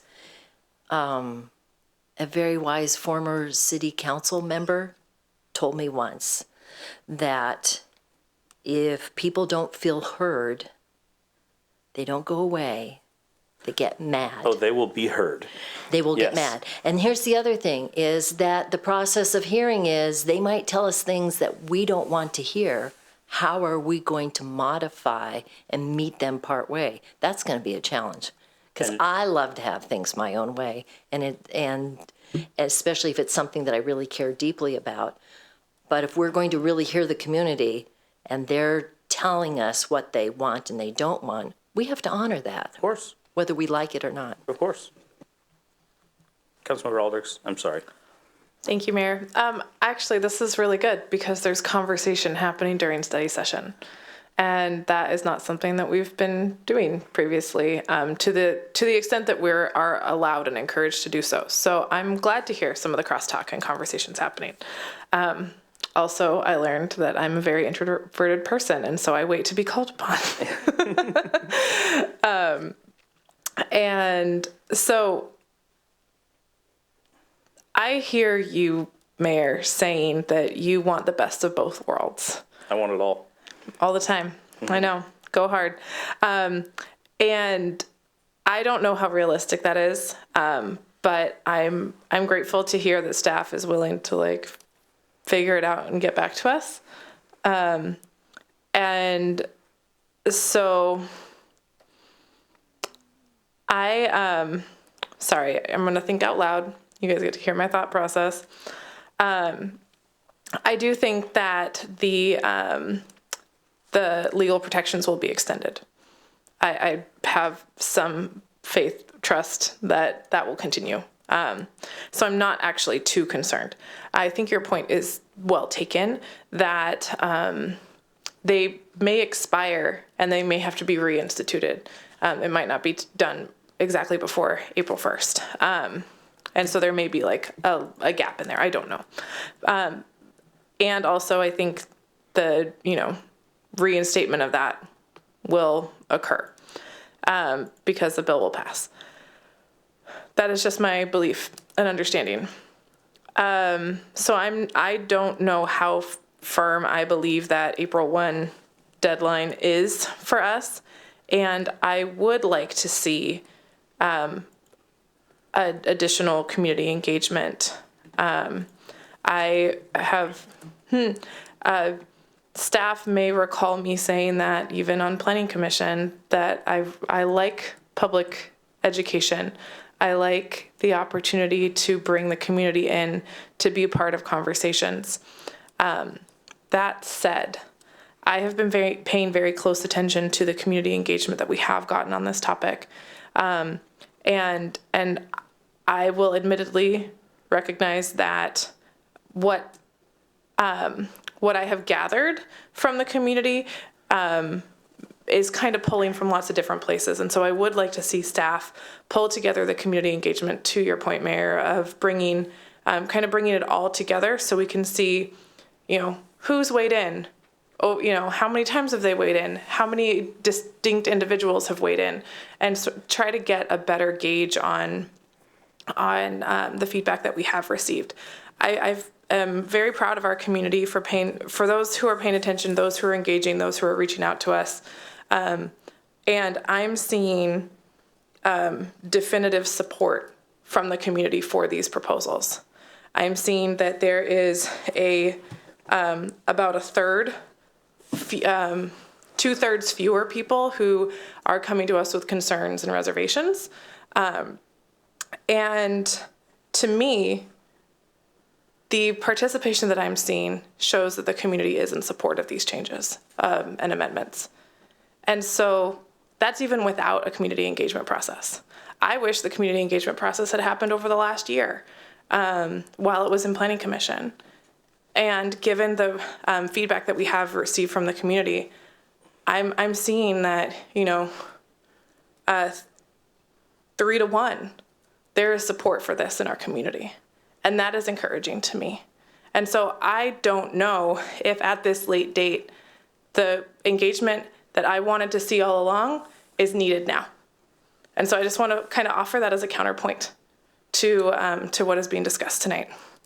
I appreciate the pushback at the assumption that we haven't done public engagement, because we've done actually quite a bit of public engagement, and there are always going to be people who don't hear about it until the last minute and say, I just found out.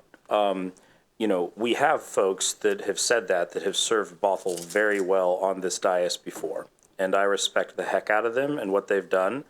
And it's important to me that we address this in a meaningful way, but in a way that isn't like a vote, but in a way that isn't like we just need like more people to come yell at us that either we should do this or not do this, which is why I suggested that we address the concrete issues that people have with this policy. Because if we get 50 people responding to a survey or 500 people responding to a survey, they're probably going to hit on the exact same topics. Like, there's only so many topics and objections under the sun for this. And I want to make sure we meaningfully address the things that our community thinks will affect them.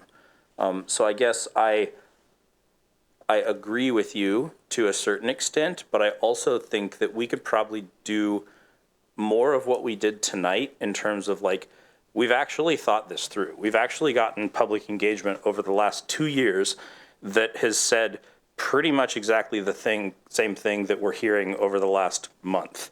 And we need to meaningfully show that we have done good work and good effort to address those things. And I just think we need to cast a wider net than we have so far. I don't necessarily think that we need to, spend a year and like knock on every door in the city and ask people what their opinion is, because that's not going to lead us to better policy.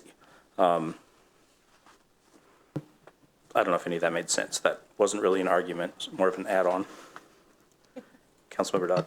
Thank you. I definitely want to make sure that everybody that wants to have a say feels like they have had the chance. I agree that we have done a lot of outreach. We certainly had people coming to Planning Commission for the past 15 months. So people have heard about it at different times. I think it's an illustration of what we talked about in our retreat, which was that everybody gets information differently, and there's always work that can be done to refine how we're sharing information and to meet people where they're at. I think what would be helpful, because I appreciate the comment that we got earlier in public comment about the format of you stand, you talk for 3 minutes, you can't have a discussion.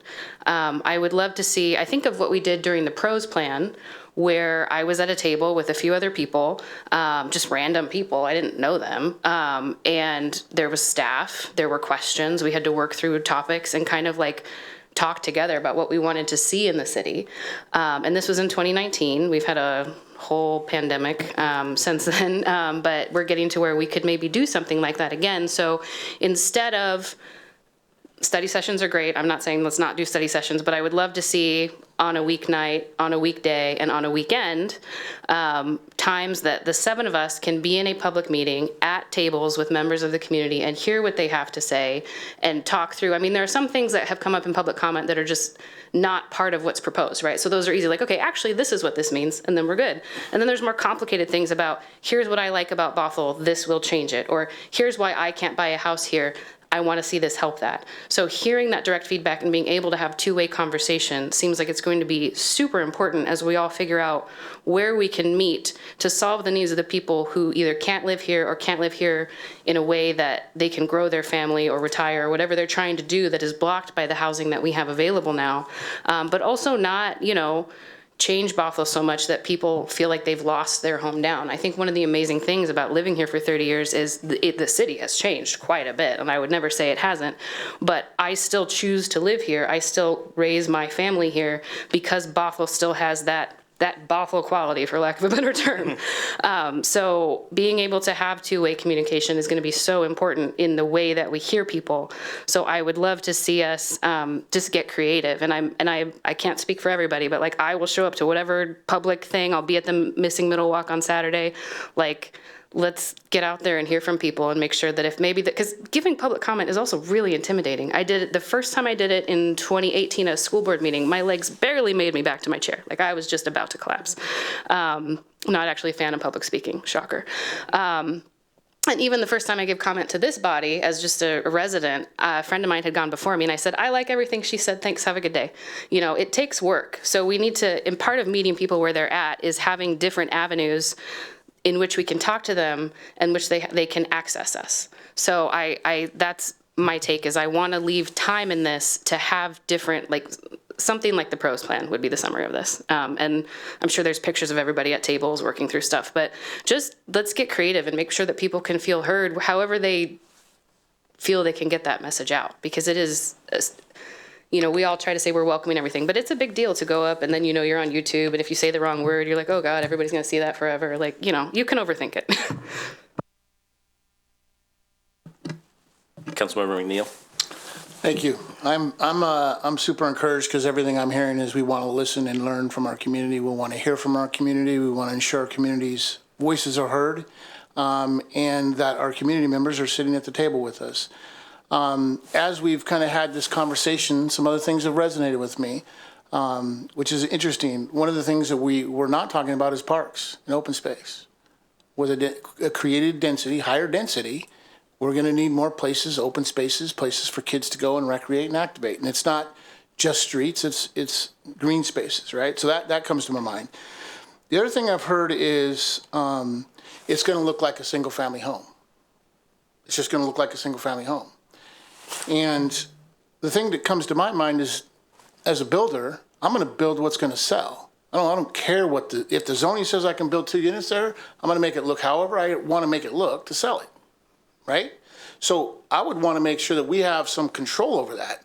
If we say we want to have 2 doors, 2 garage doors, and that's it, we got to make sure that we have something in place to make that happen. Otherwise, developers are going to build what developers want to build.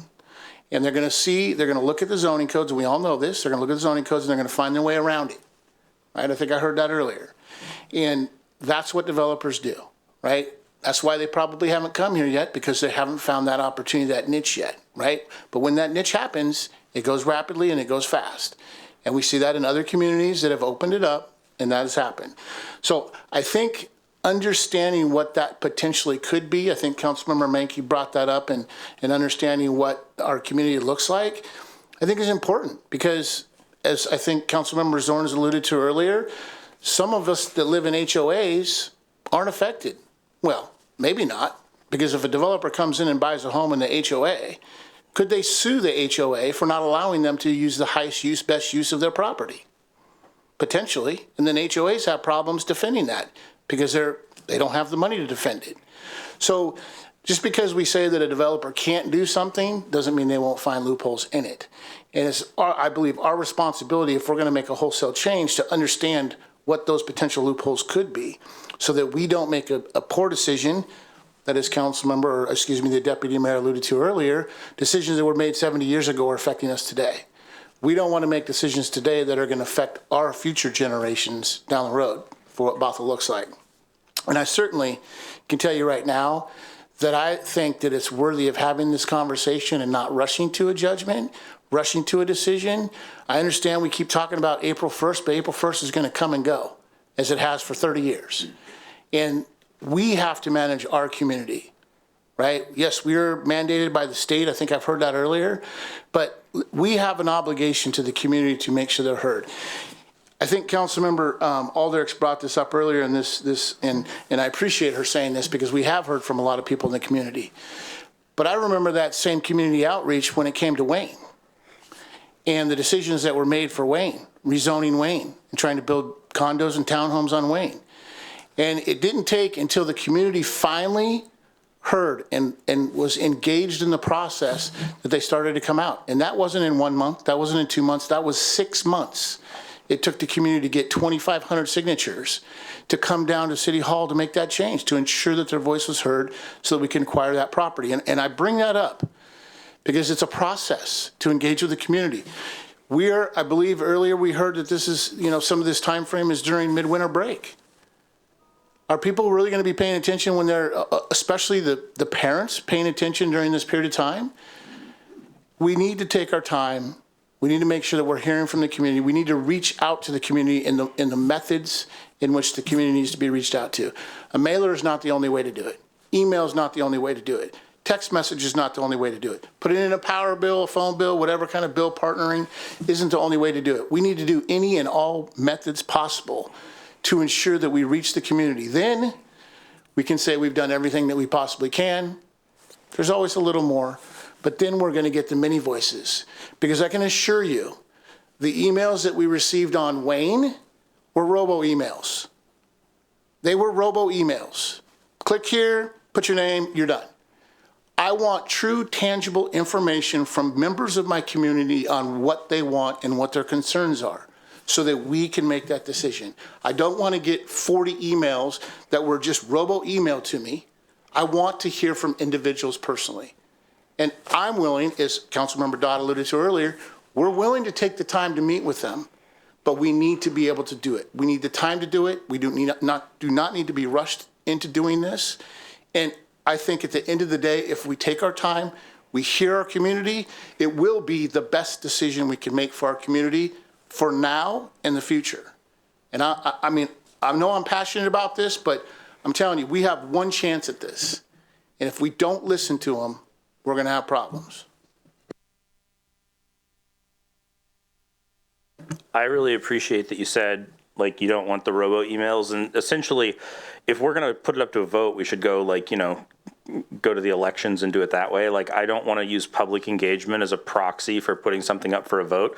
But the thing you said is hear the actual real concerns the community has. And that's the exact same thing I'm getting at. Like, I want to hear the actual real concerns people have with the policy so we can address those real concerns at a policy level, rather than just, I want to make sure that we do public engagement so we can make better policy, not, I feel sometimes it's used as a tactic to delay something we don't want to do anyway once we've run out of other arguments. And I don't want to do public outreach for that reason, because I want to make sure that the people that are practically begging us to do this because they have no idea if they're going to be able to afford a place to live anywhere near here or not also feel heard. And I think it's important to feel those folks too. So I really appreciate that comment, Councilmember. Thank you, Mayor. And that resonates with me that you say that, because if you think about it, when we're not out there engaged with the community, we got kids, we're active, we're doing our thing, our heads are down, we're going to our day-to-day job. We don't quite know what's kind of going on around us. And I often tell people, it wasn't until I sat here that I truly knew what was going on in my community and how my city was being run. And then when I came and I engaged, then I wanted to see a change. So I became part of that change, right? But my voice is sitting at the table right now. And it's no different than those that are sitting out there like us before we were elected, that they don't know what they don't know.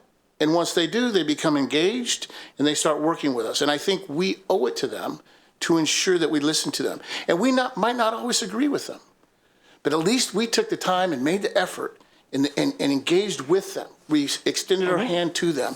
And again, I just say, 1 month, 2 months, 3 months, when we're making a decision for could possibly be 30 years, I'm willing to take 6 to 7 months if I got a better snapshot. If I can get 2, 3, 4, 500 people telling us what their concerns are, not just a robo email, I feel good. But when we get the same content in an email day after day, and it's the same email, is that telling us what we need to hear? No, right? On either side, support or don't support, right? Either way, we need to hear common facts, things that are affecting people. And the great news about that is if we go at the actual policy, like what is it about this that you really don't like? Like, that's what I want to hear from people. Like, specifically about this policy. I don't want to hear, like, what you think the most compelling arguments for it are because you don't like it. Like, I don't think your skill as an orator should matter in terms of you having a voice in your community. Like, I want to hear, like, at your gut level, why are you looking for those arguments? Like, what is the thing you care about the most? That's what I want to hear from the community. And that's the kind of thing that it's not going to take as long to get that data as we think it's going to get, because there's going to be a certain number, there's going to be a finite number of those things that people really feel in their gut.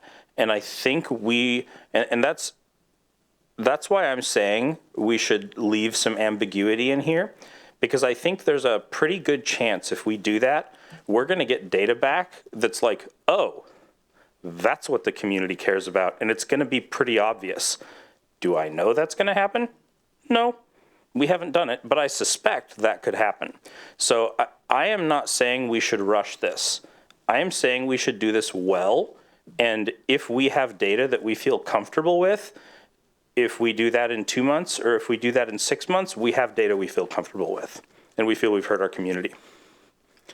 So that's why I'm saying, like, we should, like, let's do this now. I don't want to just sit on this. This is important. We have people begging us to do something about housing. It is without question the biggest concern in the community I heard when I knocked on doors a few years ago now. And I don't want those people feeling like we're just putting it off. But I don't want people who have concerns with it to feel like we're making decisions without information. So let's go get some information. Let's do it fast. And whenever we feel like we have good information, let's vote on it. And if we don't, let's not.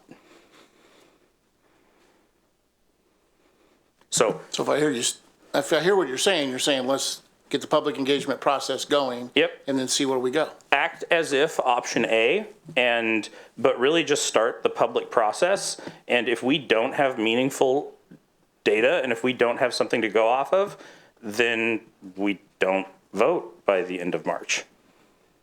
Yeah, I don't want to, if we're saying we want to go get, and this is me personally, if we're saying we want to go get public engagement, then what I'm hearing you say is we want public engagement. Neither one of these plans come into effect until we do that process. Correct.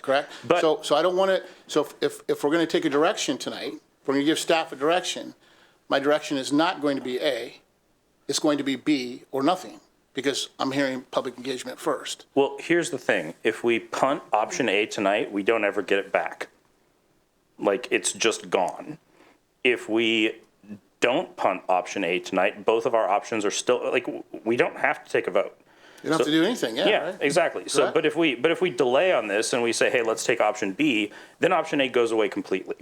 And if we go out and do public engagement and we get really good data and we can act on it in time, like, I would prefer to do that if that April 1st deadline is real. Now, I suspect it will get extended as well, And if it does, that would be really nice and we would be more comfortable. But don't hear me rushing, hear me trying to avoid losing an option that we don't have to lose right now, because I want to hear everybody in our community, not just push off for a period of time for no reason. Deputy Mayor? And I'm sorry, I just want to get this out real quick. So if I'm understanding you correctly, you're not taking a position on either of these? If forced to choose between one of these, I would say option A, but with the understanding that if we don't have meaningful data from community engagement, that I have no problem not voting until at the end of March. Gotcha. So again, you're not taking a position on either of these. You're saying go out for public engagement, correct? I'm saying go out for public engagement, assuming the option A timeline, because that's the only way option A still stays on the table. Is that correct, City Manager? What I think I'm hearing the mayor say is that if we switch to B, we would be committed to a public hearing, and if we're going to B, that we wouldn't be noticing a public hearing and that sort of thing. So there could be an implication of that. I don't know that, honestly, I'd have to timeline it out to see if that's 100% true. I do think bad factor of the fact that we have a couple weeks. There's good factor of that we don't meet for a couple weeks, so I do think as staff we can get working on an outreach and engagement plan to say this is what it looks like. Here's what our path forward looks like.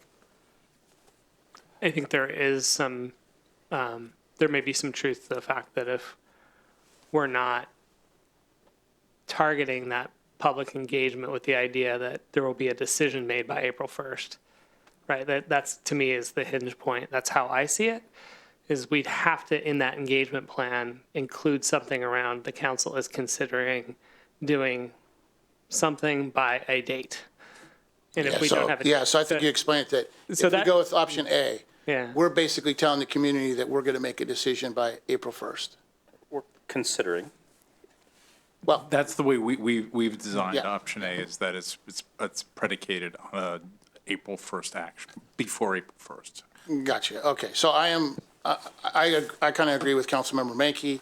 I'd like to see this come back before we go down any path. I want to see what that public engagement piece is going to look like. If we go with A, that's telling the community that we're going to make a decision by April 1st, and if we get public engagement, hearing stuff working, to me, it just seems, let's rush this thing. And right now, I just want it to come back. Personally, I want it to come back. I want to hear what the public engagement process is going to look like. That's going to be, I believe, on the 28th. Is that correct? February? What we could do is aspire to put together an approach on public engagement that reflects the comments we got this evening, and present that on the 28th. I do not believe we'd be able to deploy it by the 28th. It would have to be thereafter, and therein lies the rub. That timeline for March happens that next day. So exactly. But so, why? So there's multiple things. At my work, at your work, we're driven by deadlines. I like the idea of having a deadline, and I like the idea of giving ourselves it gives us the urgency, like, let's do things. And I don't feel like it's rushed. It just gives us a sense of focus, like prioritization. This is like, you have this deadline, you have to do this thing. It could be everything we do is public outreach, but there's other things that we need to do also, market analysis. We talk about the tax impacts and all these things that may come later, according to the dates right here. I'm pointing at the slide over here.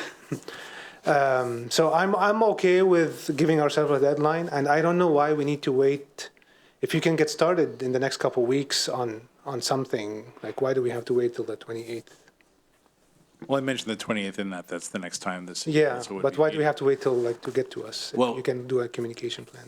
We could prioritize an engagement strategy. We have many other things going on right now when it comes to the comprehensive plan that have some very fixed deadlines. We also do have a contract that has not yet been signed off on for the engagement consultant to move forward with the resources we have from the Department of Commerce. That would actually be coming to you on the 7th. Or 7th of March? Of March, yes. So we have things that it will be impossible to hit this deadline. Well, why do we have to wait until the 7th of March to do that? I mean, does this have to come back to us, or is this the kind of thing where you guys can design a survey questionnaire with that consultant and like we can chat about it over email, through one-on-one, something like that? So we're working with Yeah. the consultant on existing dollars we have left over from a grant. Okay. Unfortunately, sometimes getting our contract signed with the Department of Commerce takes a really long time. Okay. And so we are running out of money from the previous grant and need to get into contract with them to continue the work moving forward. And so the time we need to get it routed internally to be signed by the Department of Commerce, and then routed internally to get into a contract with OTAC, and it's over $100,000, so it needs to come to council. So that's why it's March 7th. So we can do some work, but we're also limited by how much money we have left in that grant. And just to tag on, thank you, Ashley, I think that was a really good distinction of what the other difference between A and B is when that engagement was intended to happen. So with A, again, it's a small change in terms of A and B, but the outreach happens after implementation. That's the assumption on A.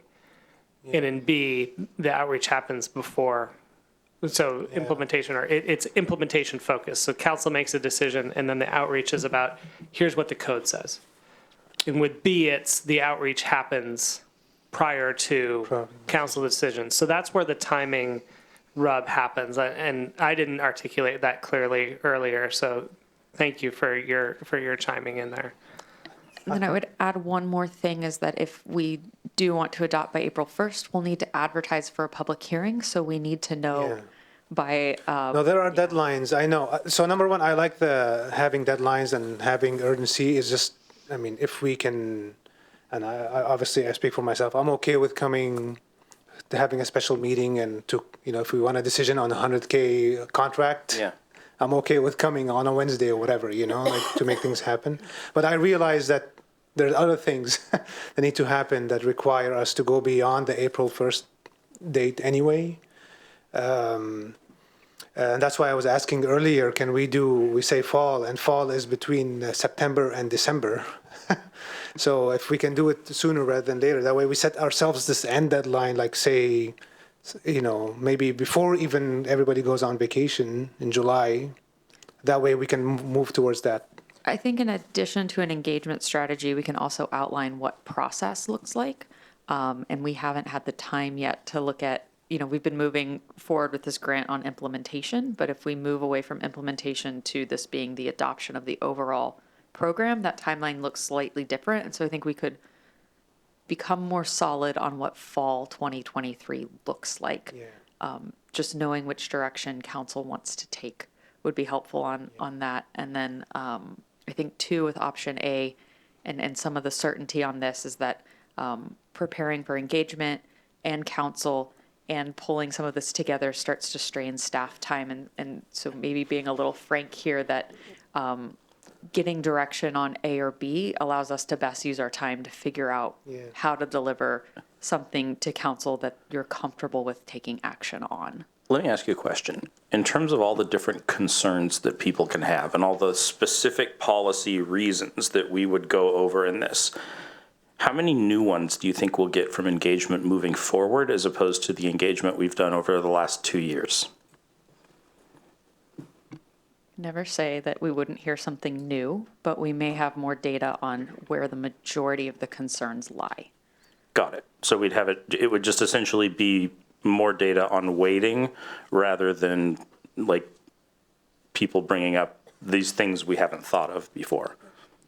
Yeah, I think we'd know if people are maybe more concerned about utility capacity or more concerned about neighborhood character, and that might help us pinpoint code tweaks that could better address those. And just to add one thing also, it's not just about people giving us the same issues. You're going to hear it. It's just about us doing our job, our due diligence, and going after people who we would never ever hear from. Totally. Like my community, you would never hear from them unless you actually specifically go and knock on their door and talk to them. I'm just frustrated because the idea that we're rushing this is borderline hilarious to me. like, this is something we put on the planning docket in January of 2021. We have done a whole bunch of different planning commission meetings. This is the second or something time that it's been in front of council. Like, this has been a conversation that's been ongoing in the city for 2 years. And if I were one of the people that wanted to move back home after college, and I had been away at college this whole time, and I was about to graduate and come back, and council is putting this off until the fall after we've already been looking at it for 2 years, I would not feel heard by the people that represented me. I'm going to jump in. I think one thing that we can't ignore about that is there have been times in our city history where people have felt ignored. And it takes a long time to rebuild that trust. It takes a lot of intentional work. And it's a huge burden on not only us, but on staff who have to deal with the public every day. And it's not about, are we going to get new viewpoints? Are we going to get new things to consider? It's about, does everyone feel like they had the chance? And I appreciate it. I personally am more in the camp of we've waited far too long. But that doesn't negate the people who feel that we haven't done enough noticing, or the people who feel that they're just hearing about it and they have a lot of thoughts. They need to process it. They need to learn more about it. We're not going to get a chance after passing this to have those people feel heard. So I don't personally see a way to meet that burden that I feel that we all have with the April 1st deadline. I totally understand the legislature saying, okay, we've seen SEPA be weaponized to kill good things because of people with means who don't like it. I firmly believe, like Councilmember Aldrich said, that we'll see an extension that will hopefully aid our efforts here. But to me, that still doesn't change the fact that if we push forward and we give room for people to feel like they didn't have a chance to come and be heard, that trust is lost, perhaps forever, but certainly for quite a long time, longer than probably any of us will be in our offices. So I have grave concerns about not just are we going to hear new things or anything, but are people going to feel like they had their chance? Are people going to feel like they were able to have a conversation? You know, if someone's undecided, I want them to talk to someone who's for it, talk to someone who's against it, find common ground. I think we did an amazing job at our retreat finding what we have in common. And one of the big things was that people struggle to feel heard and that we can do better. And I think this is our first chance to really put that into practice. So as much as I'm like, build me a duplex 20 years ago so I can move in now, we have to let people have their say. We have to listen. We have to engage. We have to be intentional in how we do it. So I just want to be clear to everyone who is saying like, no, we need it now, we need it yesterday. I feel that pain, but we have to do it right the first time. You don't get a second chance. There's no Control Z here. So I would like to see option B moved forward as much as we can and maybe get some new dates the next time we meet. But I don't think April 1st would be a process that I could be proud of once it's over. Does it really have to be fall? Because that's almost 3 years after we put it on the docket. Is there any middle ground? Because I agree. I mean, that makes all the sense in the world. And I hope I've been clear this whole time in making sure that like I really do want authentic community engagement and outreach. I mean, we all did the personality tests, right? Like, so this is entirely predictable how this conversation is going. It's just, you know, it's been almost 3 years, and that just makes me crazy. Speaking of personalities, Councilmember Aldrich has had her light on for quite some time. And Councilmember Mankey too. The introverts need to talk. Thank you. Thank you for the acknowledgement. This is going now several minutes back to the dating and pacing of public hearings. I just want to point out that Robert's Rules allows in public hearings a motion to delay. And so we could still continue moving forward. Maybe we do get some really high quality public engagement and opportunities. I really like what Councilmember Dodd described about the pros plan process. That would be lovely in this context. And like I said, I don't know if it's possible, but say that we continue on the timeline that we're on And if we find that, we've done the public hearing and we've decided we don't want to vote on this at this public hearing or at the second public hearing, that we decide we would rather delay, that's what Robert's rules are for. We can make decisions like that. So just want to point that out, that we don't have to feel as much, I think, pressure as this April 1st deadline looms, because there is flexibility in how we move forward with our agenda items. I was going to make a funny joke about feeling like we are Cinderella's sisters trying to shove our foot in her glass slipper, and it just doesn't fit based on the feedback that we're getting from staff on timeline. And I really appreciate what Councilmember Dodd said about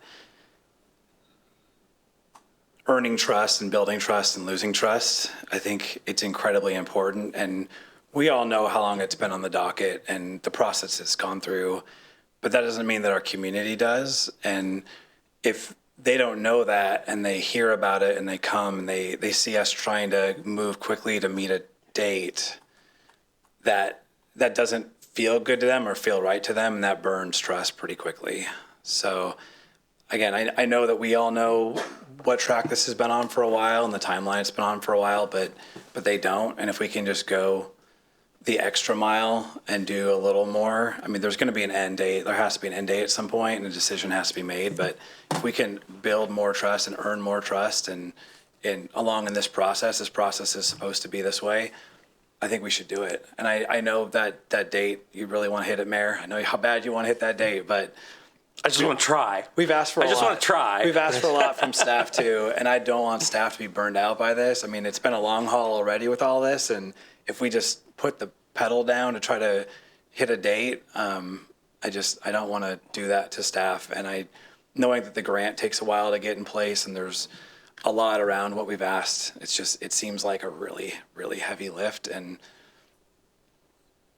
I don't know. I think we're all on the same page. We've talked around it over and over again, but I think we all want to do the best that we can. So I think at the end of the day, if we truly want the authentic public engagement process, especially after the discussion we've had, it's not going to happen by the 1st. And I don't like that, but I think y'all are probably right. Probably. I reserve the right to change my mind, Deputy Mayor. Then you can be the one that's not right. the one thing I forgot to say is the appearance of fairness. That's something that's very important. It doesn't matter what actually happened, it's the appearance of what happened. Yeah. So we need to think about that as well. May I just add one thing? I know I just heard some concerns about the fall 2023 presenting a revised proposal to City Council. You know, what we can do is commit to, at the very least, a monthly status update during that outreach and engagement process, so that you have a window as to what's going on much more frequently. I want to be involved in it. Like, I loved what Councilmember Dodd said, just in terms of bringing the community in, and like, I appreciate that update, yes, but like, I want to do it too. I'm just ready for you to get sick of us. I mean, I think we all want to hear it. We want to hear it from people. There's value in the summaries that we get of what people have said, but that two-way communication is going to be so important, especially as we try to find common ground with everybody in the city. I know that's impossible, but like, just, I think we're all going to want to hear that. Just knowing this group, you know, to different levels, we're all pretty nosy and want to get the best out of it. Give Kyle a second. Oh, I can wait. I can wait my turn. I'll go fast. I just want to say, summer, 4th of July, summer nights out, great night for all of us to put in an appearance at a booth with, you know, lovely display, you know, answering questions, interacting with people, handing information where they can get more information. So at one of our 24 Summer Nights in Bothell events that we're going to have this year. Yes. 24. Yes. Is he? No, but it would be, because it's a relaxed atmosphere. People are enjoying it, and it makes for a relaxed conversation. Yeah. Yes. Go ahead, please. I was going to say, I agree. It's good to have updates and it's good to be involved. I still think, I really, really like, and we see it happen, there's success in it in corporate. We have success here is when we have a date and we try to hit that date with the knowledge that we are giving ourselves a buffer. Because we don't want this thing to go forever. That's why I was asking if there's a way we can aim for July. And then or after the 4th, if we can aim for a date, that meeting, because we do need public hearing. Maybe we'll need 2 public hearings, like who knows what the process is going to be. But we need to have those, to schedule like a deadline and then work backwards and then have those updates happen from there. I mean, it's not impossible. Yeah. I would want a recognition that it's going to be very difficult to process a lot of what we hear, but we can. I started saying we're going to make a decision on imperfect information anyway. I mean, we can never reach perfection. Otherwise, we will never make a decision. So we have to reach a decision, but you still have to have something. And then if we reach that deadline, it's not April 1st, July 1st, just throwing that out, or August 1st. So I don't know when our recess is. Make that August 1st, so July 30th, make that, and then we can hit that, and then once we hit that date, we know how to work backwards from there. Or September 15th. Well, we're going to be off, but staff is going to be around. I would love to do this before recess. If we could do this before recess, that would make me feel and it's a date. About 1,000% less stabby. So what I wanted to chime in with is, I think I hear some momentum that it's closer to option B than it is on option A. Yeah. And again, I would point to that significant difference that Deputy Director Winchell noted of that it's what type of outreach is taking place or the timing of the outreach that's taking place in option A. And I've definitely heard loud and clear again. I think, Council Member Aldrich's kudos on the Roberts Rules parliamentary procedure nod and the challenge with that path too is that I don't think the outreach and engagement that I'm hearing asked for would also take place before that public hearing. So it's almost like you're presupposing that we will have to continue or a public hearing. So I think that's a thing. What I'm also hearing though is that as staff develops the outreach and engagement process and then a map of what's taking place, I think when we come back, I'm hearing the sense of, again, let's have specificity. So something crisper than fall. And I think that then also gives the option of then what are you shaving against? Like what's that? And because I'd want to make sure that staff has some time to really look at what the implementation steps are and working in if there's any technical details. I don't know, I'm feeling a vibe from Dave that it would be a good idea to take a look at how do we make sure that we implement it, but we can hit the big milestones of what does decision look like, what does effectiveness date looks like, and when is that engagement taking place, and I think that conversation, again with the feedback that we're hearing tonight too, of let's pick a target. And then we can always update that target if we have to, but at least we'll know why we're updating it. I think that resonates. So we can take a look at that and bring it back. I would turn to staff at the table if you feel comfortable with picking a date of when we think we can come back with an engagement plan, or that can be something that we follow up and advertise in the interim too. So I don't know if at 10:27 at night, if your calendar is working. Yeah. I mean, I think it would benefit to have a little bit more time beyond February 28th to really think through an engagement strategy and prepare that. And we could work with the internal communications team to make sure that it meets some of the standards and guidelines that they've set up. But I do think March would be reasonable to come back with a very detailed strategy, especially since we've scoped that out with our consultant. I would just say, since I'm the one that's pushing us to go fast, I want to jump in here and say February 28th, March 14th, it honestly doesn't matter to me at all. I just want to make sure that we're doing something and we're doing it well, and we're doing it well as quickly as we can. If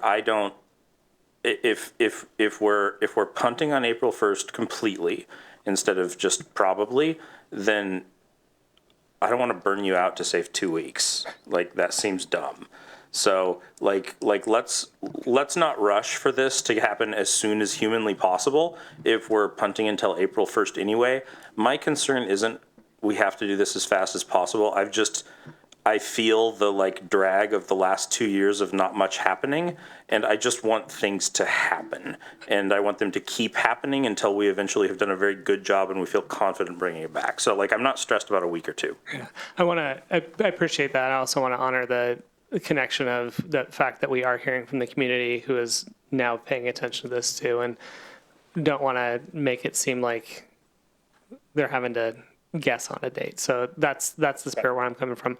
I think this is, if you're comfortable with it, council, one of the things I think we need to do as staff is also look at, with having a amended agenda for February of having 2 meetings instead of 3 and when they're taking place, we can take a look at what is the calendar of what's coming between February and April, and also then help pick a date of if we have to make trade-offs of what comes first and all that sort of thing, because as staff has also mentioned that there are some significant comp plan kickoff discussions planned as well. So we'll look at sequencing of that, but hear you in that we'll come back with an engagement plan discussion within kind of that discussed timeframe of, I think we'll keep February 28th on the table as an option all the way through mid-March, and we'll communicate what's what and make sure that it gets updated on the website and notify council as well. I would like to ask that we not also forget about the other analyses, since we now are leaning towards extended time, because we do have a market analysis, the racial equity and displacement, or what is it called, the analysis. So I just want to make sure that we lump that into the schedule as well, please. So, absolutely, and Dave has reminded me that we're effectively, after March 7th, going to be shot out of a cannon for the purposes of our grant and our engagement strategy. The Department of Commerce is going to be holding us to a very rigorous timeline. So we are going to be delivering a lot of this very quickly. Wow, are they listening to us now? Is that what's going on? Sure.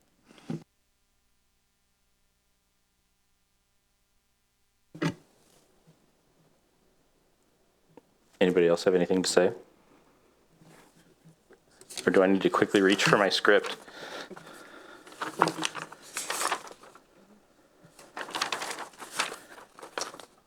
All right. Thank you, staff. Really appreciate the presentation you gave tonight. Really enjoyed it. This is exactly what I hoped it would be. Really appreciate council for the conversation. Really happy that we came to a decision together and we're moving forward. And I think everybody feels pretty good about it. Yeah. Good. Awesome. In that case, we can move on to council conversations. And I'm going to jump in. just jump. Okay. I don't want to call on anybody in council conversations. That's fine. I'm going to go forward. I'm not sorry, Rami. I mean, I'm a little sorry, but I just wanted to thank everybody. We talked about this at our retreat. I talked about it earlier, but I feel like, I guess I'm just going to say the same phrase over and over. I feel like we found that we have a lot more in common than we have different during the retreat. I feel like we were able to talk through some of the sort of communication hurdles that we've had as a group of 7. And I'm probably just going to pop up during council conversations a few times in the future and just say, I really hope we don't lose that. It was such an optimistic thing. I was in a unique position in that retreat, being the only one who got to vote not being on council the last time each of you ran. And it was great to work with you, and it was also just great to see that we can meet each other where we're at, and we can come up with amazing things. So thank you very much, each of you. I'm trying to make eye contact with everybody, but yeah, so thank you. Now Rami. Yes, I second that, but more important, I want to first thank staff for being, I'm pointing to the empty seats right here. I don't know why, right there, Jason. I'm pointing at Ken. I'm pointing at Ken. Actually, the reason I wanted to go first is I just want to give a shout out to our chief over here, because he went above and beyond last Friday. We had an issue at our mosque, and he came and he stood there in the rain with us to help us solve it. So I really, really appreciate you being there and helping us. And I think he came up with a plan to help us through, the community is growing like exponentially, and we're having traffic issues and all that. So very much appreciated. Thank you. I just want to say again, happy birthday to James and Jason, and a late happy birthday to Kyle. Do we want to sing? With the mics or with the mics off? But you guys are rock stars, and I'm grateful you're part of the city, and happy birthday. I told Councilmember McNeil this, but it's like, you're not, watch your blood pressure. You're not getting any younger, bro. Jeez. Hey. Give a guy a break, man. It's his birthday. Yeah, that's what I'm saying. Paybacks come rough. You need to remember that. He's not going to forget that. So what all I gotta say is we got 10 years. I just wish you a Tuesday birthday. Yeah. Oh, that'll be fun. A council night Tuesday birthday. 3 of us this year have had Tuesday birthdays. Oh, you had one too? Yeah, see? Tuesday birthday's coming for you, Rami. I'm doing the exact same thing. They're looking. All right, well, then that means we can talk about other stuff. It's Friday. Mine's Wednesday. Lucky you guys. Okay. I'll come to the planning commission just for fun. Executive session. Yeah. All right, well, thanks, y'all. Oh, James, bright eyes. So is it going to be possible for us to get around a table at some point in the future to have some study sessions? I think it would be fun. Hopefully in the near future, we can just collaborate and look one another in the eye. And the retreat was special. I think we did come together in that retreat. Hopefully optimistic throughout the year. We're going to do some amazing things. And we all come from a different lens, a different perspective. And so it's good to hear all those perspectives up here because we represent the community. So thank you for your words, Amanda. You're amazing tonight. You did an amazing job. So thank you. Crushed it. And the staff answer is yes. Yeah. So to the point about the retreat, and yeah, I am really looking forward to those study sessions. And I just want to sort of, for the community who's present here, to just sort of tease the fact that there will be a report from the retreat coming, and like there's a lot of really good stuff to look forward to in that. Not just like the seven of us put together 7 paragraphs of a vision statement in 7 different areas of priority, and staff is coming back to us with like, this is how we can take what you said was your vision and put it into 3-year goals, and here's what we can do over the next 3 years to work towards your vision that you came together as a body of 7. And I'm really excited for that to be able to come to the community. We're not there quite yet, but it's coming. And so please stay tuned. I think you'll like it. Although I will just say that I really hope my Myers-Briggs inventory score doesn't show up on the public record. Mine is confusing. That's why. I just want to add one thing, because we were so focused on middle housing. I was going to suggest it, and I'm sure I'm not the only one that thought this, that we should have a moment of silence for the people in Turkey. Absolutely. And Syria, yeah. We know, I mean, I would guarantee that probably many of us know somebody who's called Turkey home. Somebody just visited Turkey, so that's personal. And I'm sure we have community members who are in Turkey. So to the people in Bothell who have connections with Turkey, you're on our thoughts and our prayers, and I'm sure we're all finding ways to reach out and help on individual levels. So I'm really glad you brought that up because I thought about it earlier today and then totally whiffed on it at the meeting tonight. So let's do a moment of silence.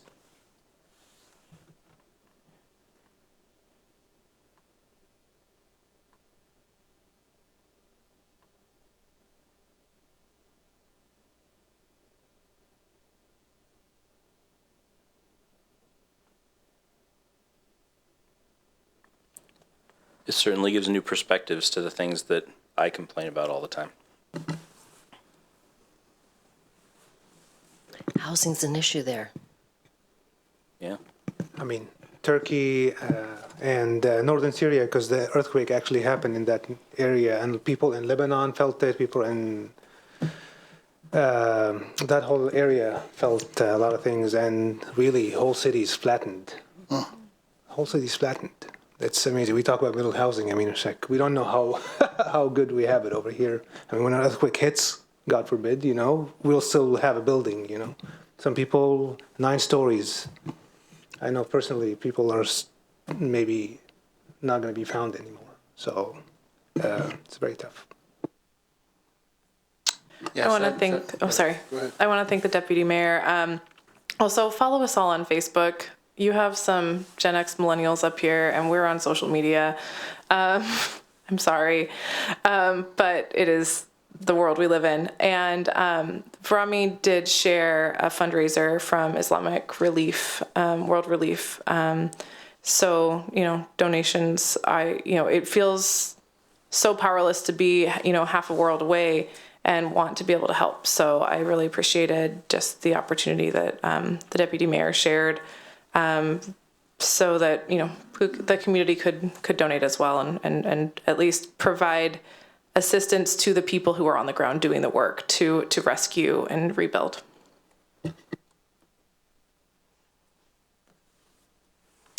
Yeah, I don't want to, that's a heavy topic, but I am going to change it. I just got a message, and this message is special to me. I just want to share it with you guys because I shared a story with you about my 6th grade teacher.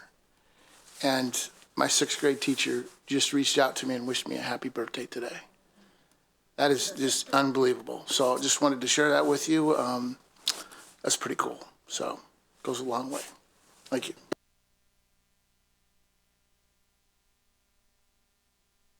On that happy note, I think we need, instead of the really depressing one earlier, this is a really happy note right here. We can probably adjourn since it's... I'm just going to add that, I hope to see a lot of folks out there Saturday morning on the 11th for the the middle housing tour.